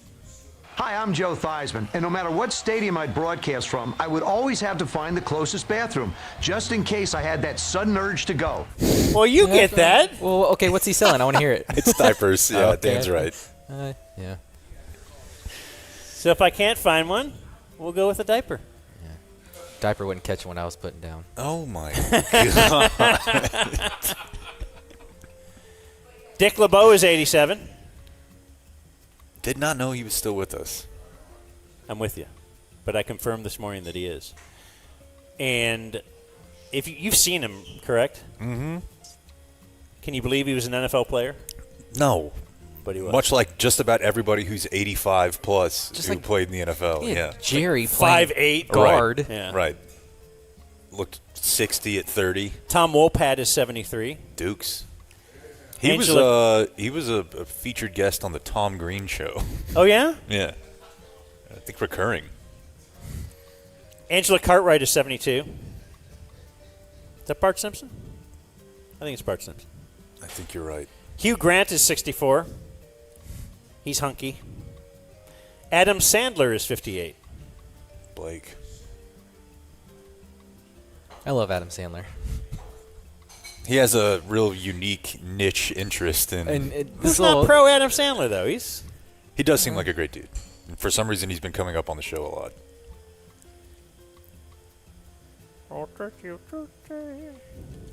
That's my Adam Sandler. Yeah, Dan's got a pretty decent Adam Sandler. Eric Stone Street is 53. College football. I don't know what that means. He's a Modern Family guy, right? Yeah. Oh, he played college football? He either played or somehow... he ate one. Ate a college football. I think he ate a college football. That's right. He would do like the Texas OU thing that Corby would do, like before the game, you know, where you just collect a check to go, like MC a crowd or something. Oh, like at the Cotton Bowl, yeah. Oh, so you've seen him? I have. Did he go to OU? I believe he either went there as a huge fan, something. But yeah, he's been in a couple of those college football campaigns. By the way, did you see McConaughey at halftime at the Big House? Oh, yeah. I'm sure we'll hear that later this week. But did you see him calling in to game day from a private jet? I did not. I heard about that, but I didn't see. Yeah, I thought I saw it with you. I know you were watching game day. Anyway, I saw it. That's really my story. Yeah, the whole story. It's a pretty good one. Michael Bublé is 49, singer. Will make your ladies' pants go crazy. Okay, so I always had like a pretty negative opinion of him just because the songs suck. But wasn't he the guy that took way too many mushrooms at the NHL All-Star game last year? Oh, man. I think you're right. And he did like a press conference with like the commissioner or something or somebody, and he was like, man, I don't know, somebody told me these were... How do you remember that? That's an original. Yeah. Kemp's been there. That's a great pull. Is he right? Yeah. Yeah. Oh, wow. My buddy told me this is just a microdose of mushrooms, and he was lying. And he's like up at a podium. That's awesome. And he's just mashed. And Born on this Day Now Dead, Jimmy the Greek. And Colonel Sanders. Okay. How do you feel Colonel Sanders would fly today? Well, yeah, I think poorly, and I know that because the Papa tried to invoke his name, and it backfired severely. Do you remember for a couple of years they were having different Colonel Sanderses? Yeah, wasn't Norm one of them? Norm Macdonald was one for some reason. Yeah, and then like Then maybe it was like a lady. Daryl Hammond.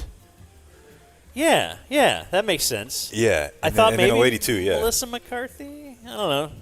That might have been a little bit early for her, but I know what you're talking about, though. Then died on this day, still dead. You have Burgess Meredith, Rockies trainer. You never saw one of the Rockies? No, my dad did. Not even one of them. Here, Blake, pull me up real quick. Let's see if this works. Why not? Stay on the left, right over here. Yeah. My buddy told me this is just a microdose of mushrooms, and he was lying. So, I'll be honest, I thought I was in Blades of Glory for most of the time that I was out there, until it sort of settled down, and then I realized, holy shit, I am at the NHL All-Star Game. Oh, dude, and he is, you can see in his face, he's flying. How great is that? Yeah. Respect. And died on this day, still dead. You have Catfish Hunter. You ever heard of him? Yeah. Pitcher. There we go. He died of ALS. Do you know what else they call that? Lou Gehrig's disease. That's right. So we have done Which we cured, by the way, by pouring ice water on us. Mm-hmm. That's right. Now it's gone. Mm-hmm. Or at least we're aware of it. Super aware Definitely of it. more aware, yeah. But have you ever thought that since only New York Yankees get that disease, I hadn't. The way you would make sure that you don't get it avoid playing for the Yankees is by growing a beard. Ah, okay. I mean, It's the only they major acquire league guys team. with beards. It's the only major league team that requires you to shave your beard. And then you end up with ALS. Bartender loved that one. I love this. Look into this. So grow a beard. Yes. Grow a beard, folks. Wow. And that was Today in History.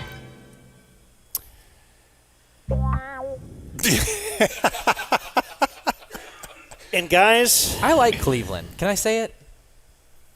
Hey, I don't care who knows. You can say it, buddy. Just walking through downtown, you got more than 2 buildings. Mm-hmm. They all look pretty cool. The arcade was awesome. I walked through your mall it's pretty abandoned, but you got the train underneath. I don't know. It's cool. You got cool statues around. Got to go to Dan's luxurious childhood home. Yeah. Oh, yeah, we need to cover that. I was going to let him. He seemed to be getting upset with me that I kept mentioning it, so I was going to kind of let it go for a little bit until the very end of the show here. It was just so. Yes, it was such a mansion that Jake can't believe it. I just didn't know you were born with a silver spoon in your Well, mouth. I'm already got my plans to go find Jake's childhood home. Yes, brother. It better be in the projects, or else.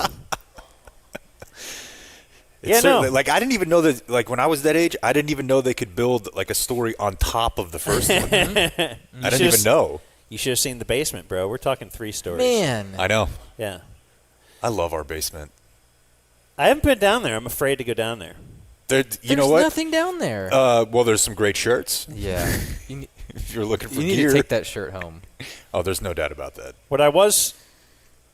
Something though that you told me when we drove into our neighborhood of our Airbnb, it's not a great area, and Jake said, "Well, what did you say? Do you recall?" The part about drugs?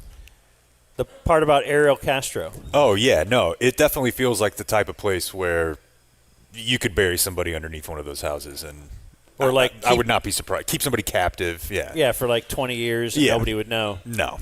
And it turns out, then I told you, well, that's far away from here. Stop that. You're putting down this great area of Ohio City. No, apparently we are right near the area. My friend Amy told me earlier. Yeah, oh yeah, that's right over the next town or whatever, like 2 streets over. I'm not surprised by that at all. At all. Yeah, so Ariel Castro actually did. He has probably gone to the West Side Market where you went the other day. The West Side Market, that's a cool Pretty place. cool. Very cool. Yeah. Nice redirect. From what, Ariel Castro? Yeah. Oh, well, that's there's history here. Mm-hmm. Yeah. There certainly is. All right, guys. Well, thanks everyone for coming out. Yeah, thanks for the 4 of you left. Thanks for being here. Thanks for coming in on your day off, which you've done twice now. All right. Adios, mofo. We gotta go before this becomes a zoo. Thank you for watching my video. Subscribe and type for my name if you want to watch more of my video. Fun times in Cleveland again. Still Cleveland. Come on down to Cleveland town, everyone. Under construction since 1868. See our river that catches on fire. It's so polluted that all our fish have AIDS. We see the sun almost 3 times a year. This guy has at least 2 DUIs. Flats look like a Scooby-Doo ghost town. Don't slow down in East Cleveland or you'll die. Our economy's based on LeBron James. Buy a house for the price of a VCR. Our main export is crippling depression. We're so retarded that we think this is art. It could be worse though, at least we're not Detroit. We're not Detroit.